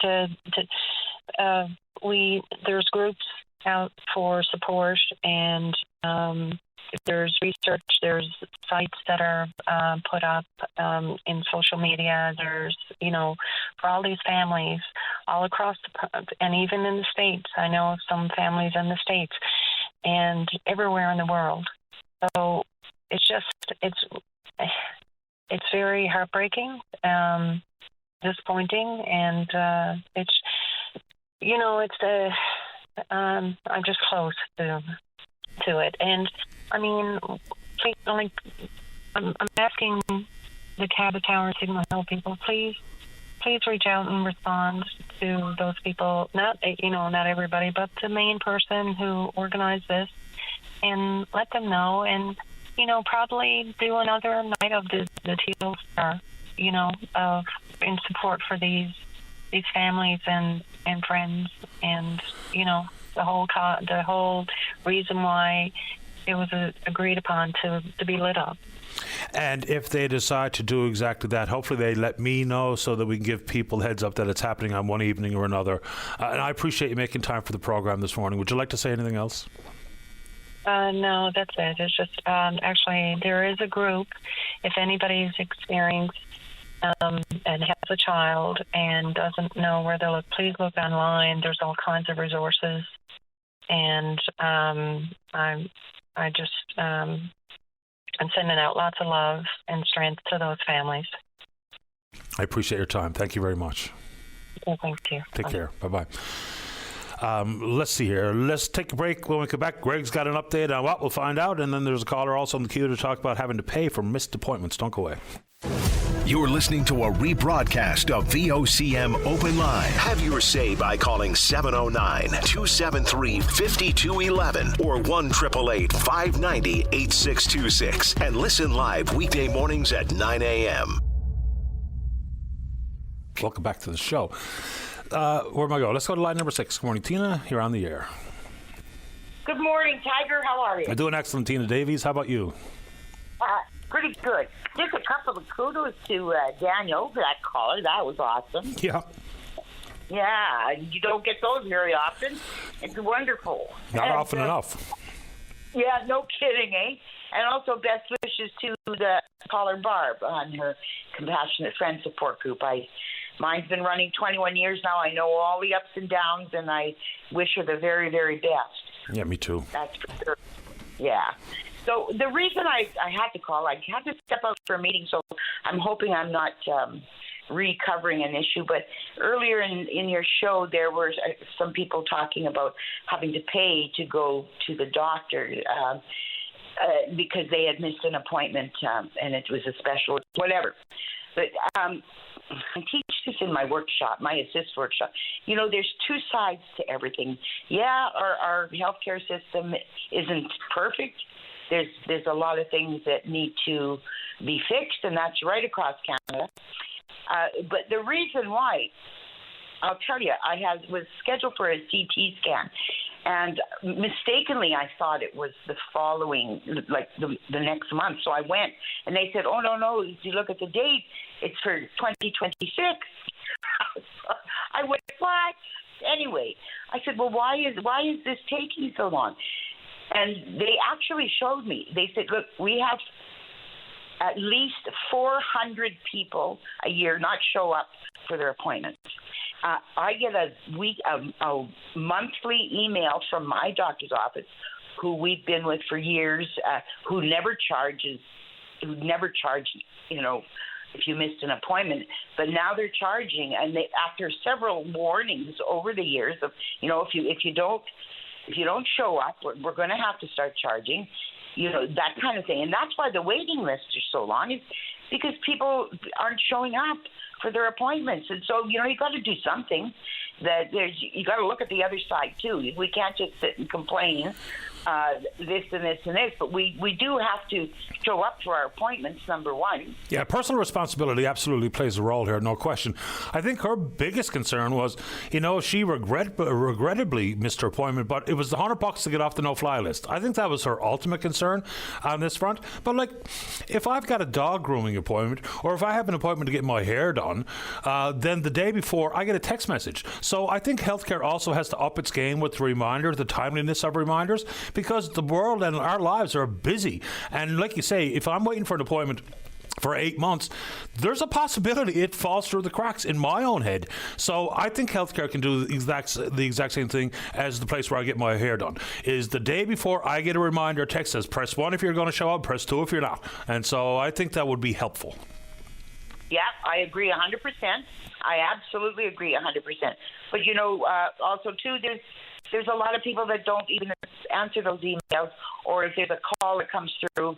I know I've gotten calls. You have an appointment at Health Sciences on, you know, press 1 to confirm, that kind of thing. Me too. So, you know, do it. But you know, we can't blame it all on the system.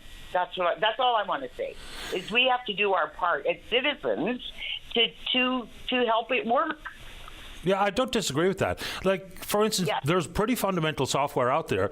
I make an appointment, and I'll just stick with the haircut. So I make an appointment. As soon as they book me in, it's automatically done by the system they have that fires me a text right after I make the appointment to say that this is when your appointment is, and the day before I get a text. They don't have to do anything. The automatic software input makes sure the text messages are fired out at a preset time. So you're right. I mean, if people are just missing appointments because they say, well, it's a nice sunny afternoon, I'm not going to that appointment, I'm going to go play some golf, well, that's a problem because those appointments go unfilled, and consequently that's why we have wait lists. I would suggest in many disciplines that's part of the reason why the wait lists are so long. Yes, absolutely. There's of course other parts of it where trying to get doctors here, doctors to stay, all of these kinds of things. Sure. But we have to part. And I've always said this. We have to do our part as citizens of this country to help make things run smoothly. We can't blame it all on the government. But, if you want to change something, get out there and change it. Get out there and change it yourself. Like, you can do this in this country. We have a democracy. You can make changes. It's a lot of hard work, but if you're committed to it and if that's what you really want, get out there and make it known that you want this changed. It's that simple. Well, not simple. Like I said, it's hard work, but you can do it. Yeah, I mean, we can all, not one person can change the world necessarily, but if everyone did their own little part as opposed to just be endlessly complaining about other people's responsibilities or dropping the ball, maybe more of the balls will be kept in the air. Exactly. 100%, my dear, 100%. You have a lovely day. You too, Tina. Take good care. Okay, bye-bye. Okay, bye-bye. Let's get a quick update on 3 from Greg. Greg, you're on the air. Yes, good day, Patty. How are you today? Doing fine. Thanks. How about you? Yeah, thank you for giving me the opportunity to call you back. It's a week since my vehicle was broken into on Ricketts Road there. Yeah. I've looked around several places and everything and talking to people, and I met some wonderful people on Ricketts Road and St. Clair Avenue with camera footage and just talking to them alone, it makes you feel that there's a lot of honest people out there also, Patty, not because where the vehicle's broken into, there's really bad people out there, but, what happened, it should never happen. But I took it upon myself last Friday, and I've looked around and talked to a few people that maybe is not so fortunate in life to be ahead as many of us. And I did come across a person, and I asked him a few questions, and he dumped out this bag he had on his back. And when he dumped it out, 2 personal pieces of my property that was stolen out of my truck fell on the ground. Then what? Yeah, and so now whether he broke into my vehicle, I don't know. But I gave him the opportunity, and I was pretty fair with him. I gave him the opportunity to come clean within 48 hours. I was going to put a $100 bill in his hand if he'd bought all my gear back to me. I was going to keep the police out of it. So 48 hours well went by, and it's in the police hands right now. But this person said he didn't break in, but he identified a lot of stuff that was taken out of my vehicle. And I just like to call in to give you the update. There's a lot of good people in this neighborhood where my truck was broken into, and thank God there is, because they're willing to share camera footage for me and to the police and whatever. But it's just so heartbreaking that there's so many people who go around at this, Patty. It's. I was told there was 4 people going around with backpacks on their back all day long, and this is all they do. They break into vehicles and smash and dash, more or less, or go, whatever they can get their hands on that they're able to lift to take out of a vehicle. And through your open line show, sir, and through the public that I've dealt with, I got to thank you very much. I'm finished regards to doing what I'm doing. It's in the police hands now, and hopefully they can come up with more. But if they don't, I got to live with that and carry on. But I just hope they probably would find it, Hope so, Greg. I appreciate the update, and fingers crossed this comes to a positive resolution insofar as you getting your stuff back and whoever stole it to pay some sort of consequence. Well, most definitely, sir. You know, it's that much of an on the go here around the city. It's not going to be conquered overnight in solving those crimes because there's so much of it on the go. And I hate to say it, but the person that did break in, I know that he's a homeless person. He lives in a tent. You know, I got all the documentation's all gone to police now, and you know, I don't think personally that this person that I've been talking to was truthful in saying that he didn't do it, but I can't prove that. But at the end of the day, this person's living in a tent, and there's more items around maybe that it shouldn't be around his tent, but you know, that police deal with that one, sir. Fair enough. I appreciate the time, Greg. Let me know how it works out. So, well, thank you, sir, and I really enjoy your show again, listen to your show, and it's nice to maybe get on to voice your opinion and get some little bit of frustration off your chest, and it's done to your show also, sir. And I thank you again, and you have a great day. The same to you, Greg. All the best. All the best, sir. Bye-bye. Right, bye-bye. All right, so this is a tweet from a listener regarding the auto texts, for reminders for appointments. I believe this guy is a chiropractor, maybe? I used to know, but anyway, he pays about $20 a month at the clinic for 1,000 auto texts for appointments. So you would have to imagine it's easier than people think for governments proper to do exactly that.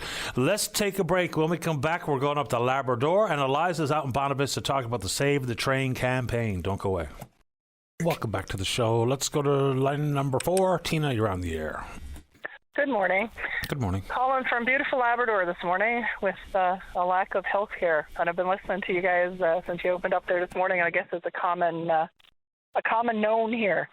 The situation I'm in, however, is I came in to pack my parents up to leave after 50 years because she was on vacation and had an accident last year and ended up staying on the island for a full year because I can't get an optometrist in here to do injections. So I came in to pack them up to leave here, and we've been at it for about a month, cleaning out a house after 50 years. Talked to Jordan Brown here, and I find out about a beautiful system called MTAP that nobody knew anything about. She spent the year on the island because $1,500 to go and come from here is not in a budget of a 70-year-old that's retired. So Sunday night, we go through the next experience. My mom had a heart attack. We've been sitting in the hospital here for 3 days now, waiting on air vac from here or somebody to have the sense to put 2 and 2 together and figure out where she can go. She's had 1 CAT scan done, 1 set of tests. She went through another episode yesterday, no blood test done yesterday. I don't know if they're waiting here for her to be finished off. Doesn't seem like much of a priority. And everywhere and anyone I talk to, she's pushed.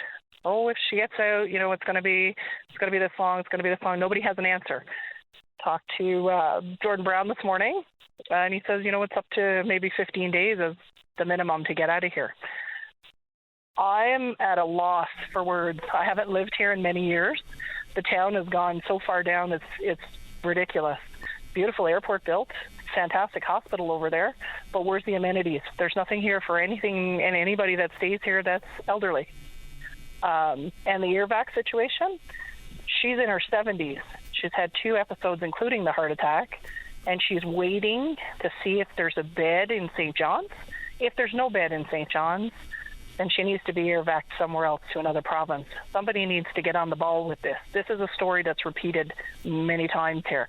Anybody I walk in the hospital over the last few days has told me a story. Another person's told me a story. Another person told me, they lost their aunt because of this. I'm at a loss of what to do next. Just a very quick question. I'm sorry to hear you and your family are going through this. When you say there's no amenities, what did you mean by that? The doctor that comes in and talks over there talks to her with her eyes closed. He said, where's your pain, ma'am? And then he closed his eyes to finish talking to her. If that's the doctor that's here, I don't have I don't feel very comfortable with leaving her in his hands here, So my uncles and stuff, they're in Florida and away in Toronto and such. They're looking at private to get her out of here. And this should never be the way. They've been here 50 years. They've paid their taxes here. They've paid into the system here. They worked there their whole lives. And this is what we're faced with now, as they have to pack up and leave because there's 18 women here that require injections. That's just women. And each of those women have to fly out of here every 6 weeks or so to have their eyes done because they can't bring an optometrist in here, which is what led to all of this in the first place. Led to her spending a year outside, led to her going through the stress of packing up her house after 50 years, and now led to this heart attack. So there's what's here. There's nothing here for the elderly. Everybody's here waiting for medevac. She's 9 down on the list. She's in her 70s. She's had the heart attack. They can't be definitive on what's causing it. She should not be sitting here waiting in a bed. When she was in Ontario, she had to have anything done within 6 hours. You have your tests done and your results back in an emergency. This is beyond. Like, this happens nowhere else in any other province except here. I know because I've been in other provinces and I've seen the health care. So as quick as I can get her out of here, she'll be gone, and I'm not going to stop until she gets out of here. So this is why I'm on open line today, and I'm as real as they get. She's got to get out of here before she goes out. She's not going out under the plane, let's put it that way.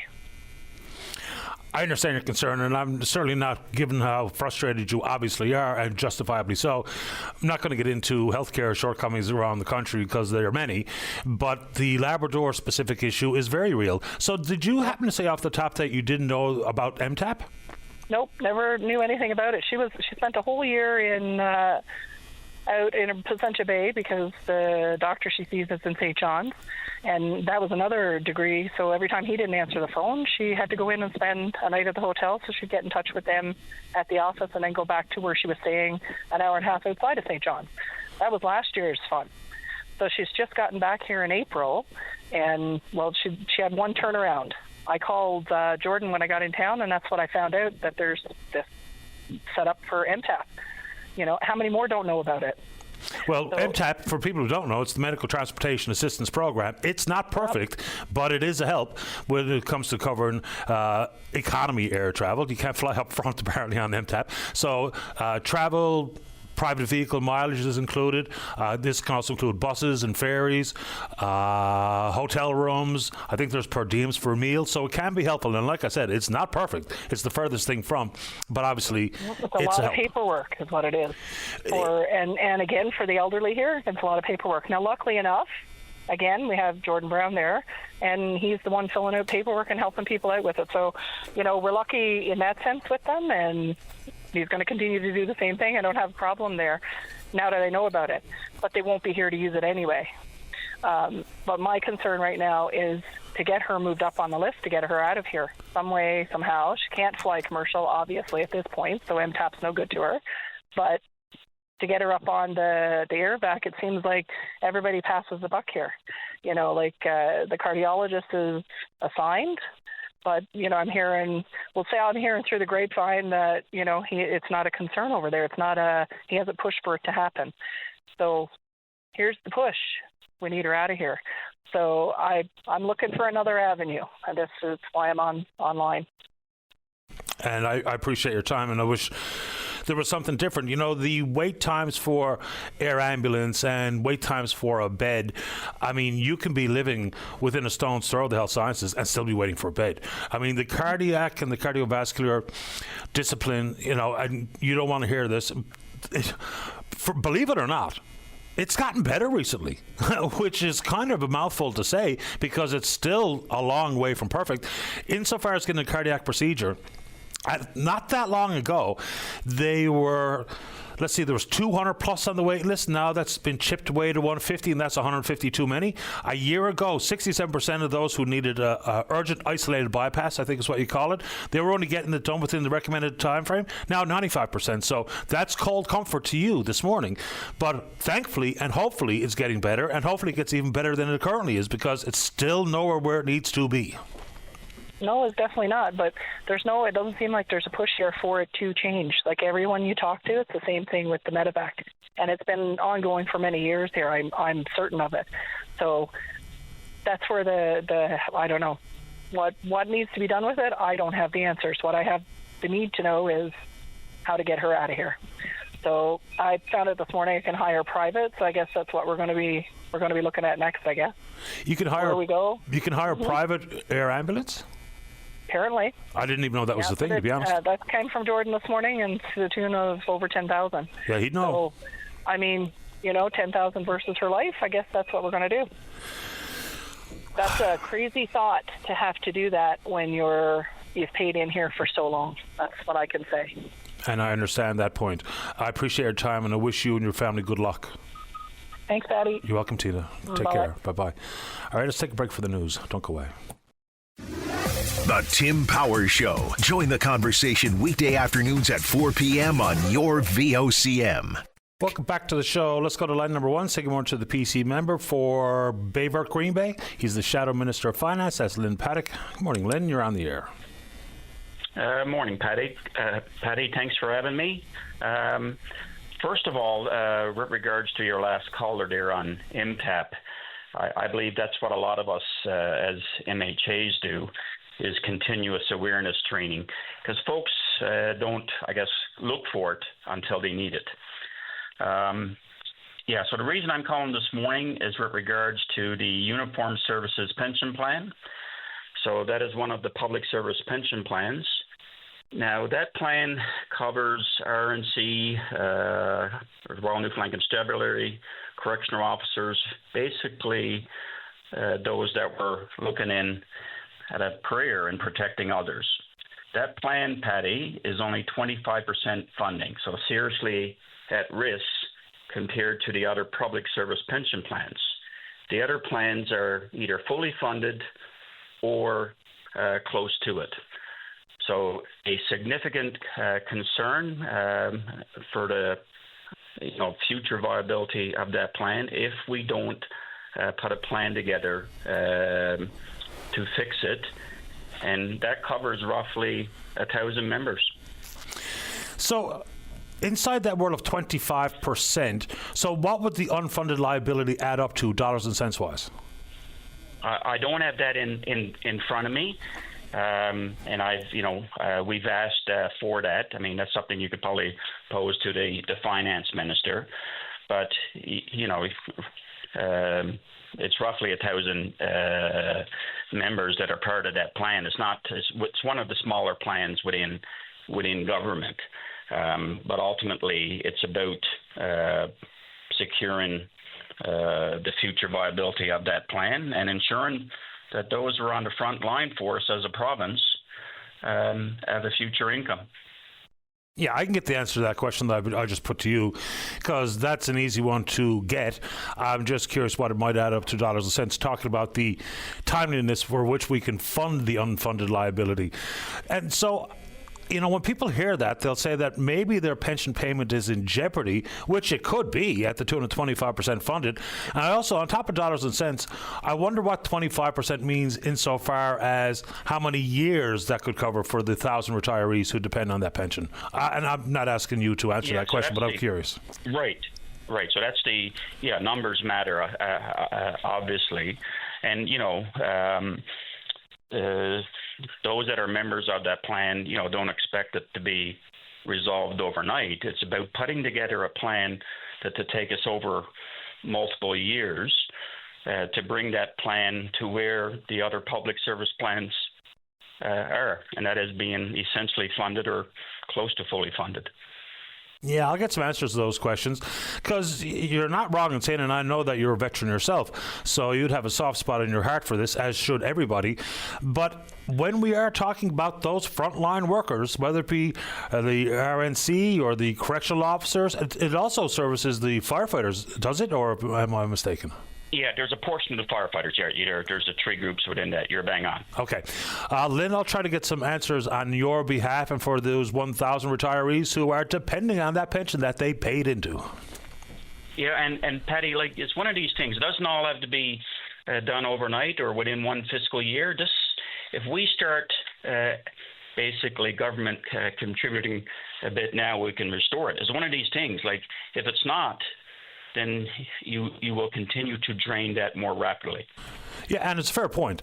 And I don't know if anyone anticipates or expects it to be all filled up, 75% of it in one fiscal year, but a plan is important. So that's where, sometimes we need immediacy of answers. But even if there was a 5-year strategy with X amount of money per fiscal year to be earmarked for that purpose, at least that would be the comfort of the retirees that their pension is secure. Right, and then you got to look at the number of ones that are coming in each year, right? So, sure. And then and the ones that are unfortunately falling off. Patty, one final point, if I could. Sure. I believe Lloyd Aiden was on with you last week with regards to the Bayvert Mining Conference. Yeah.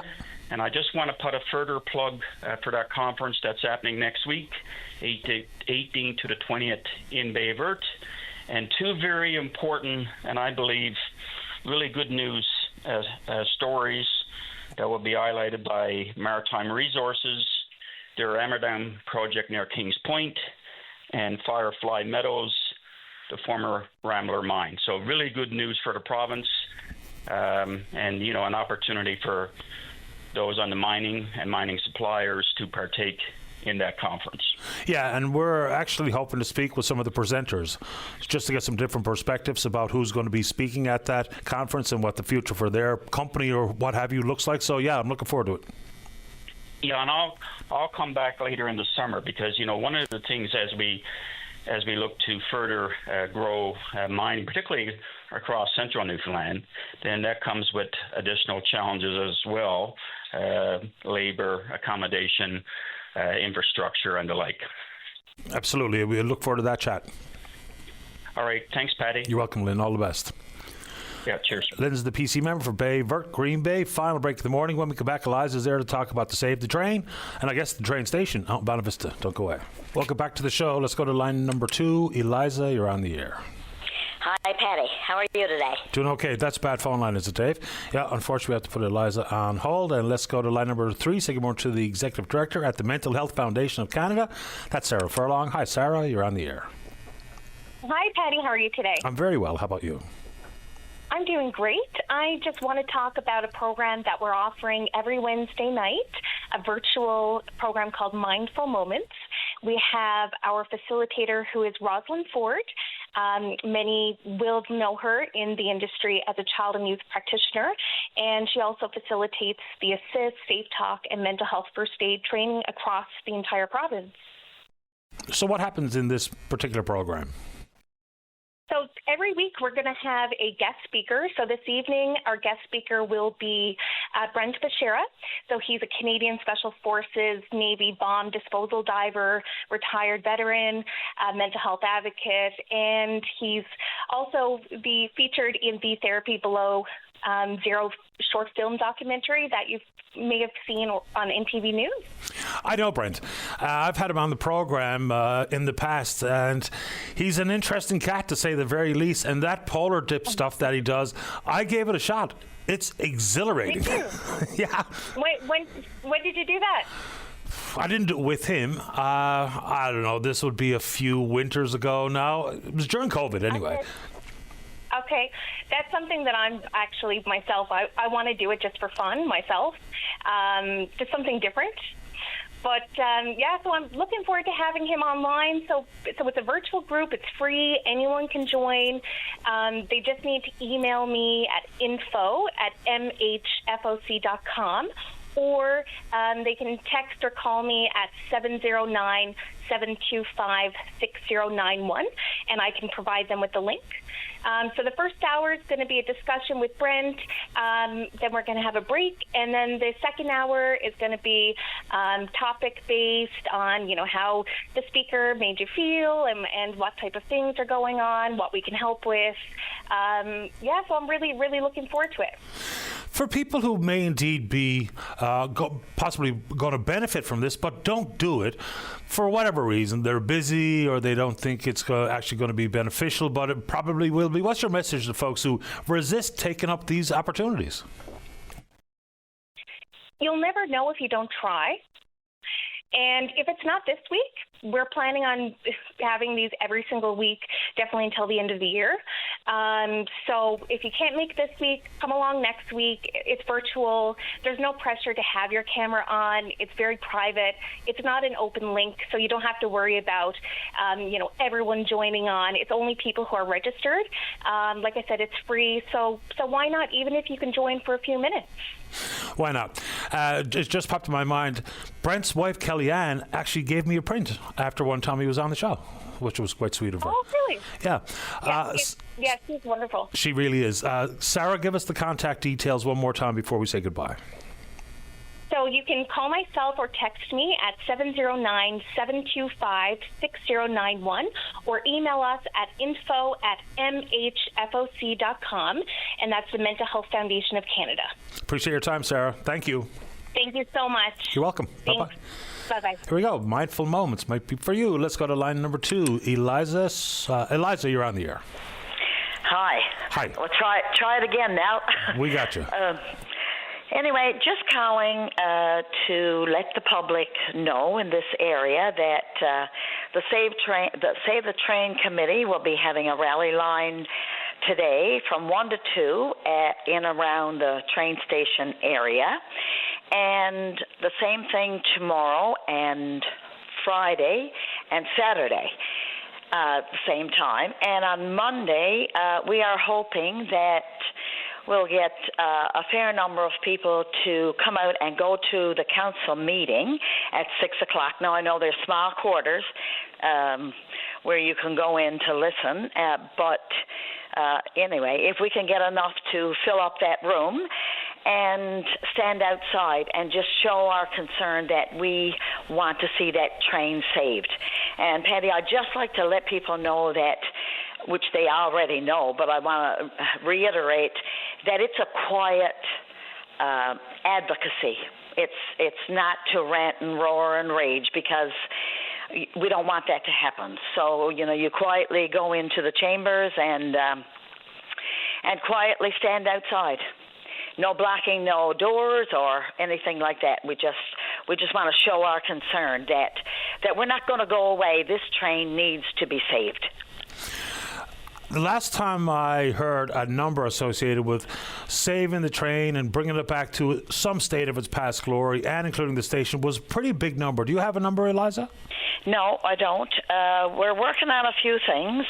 It takes some time. Now, I heard of a number, $1 million, but I don't know where they got that to. But it's going to cost a lot, and it's going to be a lot of work. But like we do a lot of things, you do it a step at a time, and it is a challenge, but I can guarantee you the people in this area, we're used to big challenges, and we're used to taking things one step at a time, and we're used to a lot of opposition, but sometimes opposition can really make you stronger to go ahead, because if we lose that train, we don't get it back. It's never coming back, and it's better to have it and secure it, and do it bit by bit. There's money to be raised. There's lots of dollars to do anything, but it's possible. Anything can be done. Anything can be done. But the first thing is it has to be secured. It has to be saved. Council needs to take another look at it and give the people a chance to try to do something and come up with a plan. But that takes time as well. But we're ready to secure it. I believe we're. So anyway, hopefully the people will come out. There's lots of posts on Facebook and lots of emojis that likes it, but we got to get the people into action. 100%. Appreciate the time. Good luck with it, Eliza. Okay, thank you. You're welcome. Bye-bye. Bye. All right, final word this morning goes to line number 4. Good morning, Dean Ingram. You're on the air. Good morning, Patty, and once again, thank you for having me on. No problem. I just want to touch base this morning, certainly as a prelude. I mean, I was interested in great interest, the conversation with Mr. Paddock about the Uniform Service Pension Plan, and I wish them well. I mean, I was sitting at the table when the teachers' pension plan had to undergo significant revisions. It's not an easy piece of work, but it's one that's absolutely necessary for its members and the plan sponsors. It's something that has been done. I wish them well in doing so. That aside, is that the other callers you've had this morning, a lot of your callers dealing with some concerns of health care and healthcare funding and resources, and I think it speaks to why the work of organizations such as the Leukemia and Lymphoma Society is so very important. And I just wanted to call in this morning to say thank you to all those who contributed to the campaign I was involved with since March. I feel very pleased that we were able to raise just shy of $40,000 with regards to that. And much of that came about as a result of the opportunity that yourself, VOCM, other networks, NTV, Out of the Fog, gave me the opportunity to actually speak to the importance of this campaign, how people could support it. So I wanted to say from the bottom of my heart how thankful I am. For the first time, Team Atlantic won the national competition, and I was very proud to be a member of that campaign. And the Newfoundland campaign was recognized by the association for its advocacy efforts, so I'm very pleased with that. And I guess in essence, just wanted to say thank you to you and all the people in the media that allowed me this voice to actually speak to the campaign, and to those who contributed, thank you so very much. Well, we're happy to play a role, and congratulations to you, Dean, for putting forward the effort you did.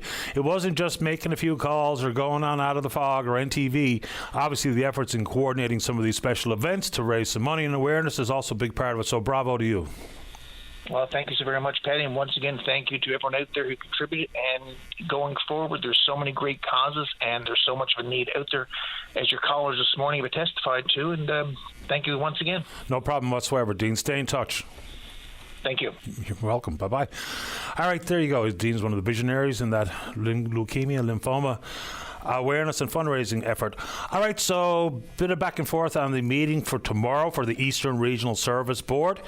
Originally it was in North Harbour, but it's in St. Mary's at 6:30 at the town building. So that's tomorrow, 6:30 in the evening, for those who want maybe some help with filling out an application to get an access card for the landfill. And we'll ask a few questions, hosted by Placentia St. Mary's, MHA, Sherry Gambin Walsh. All right, Sarah, you're in the queue to start mocking me. Let's do it. Big thanks to all hands for supporting the program. I'm going to trip you up a little bit. All the callers, listeners, emailers, tweeters. You're all right. We will indeed pick up this conversation again tomorrow morning, right here on VOCM and Big Land FM's Open Line. On behalf of the producer, David Williams, I'm your host, Paddy Daly. Have yourself a safe, fun, happy day. We'll talk in the morning. Bye-bye.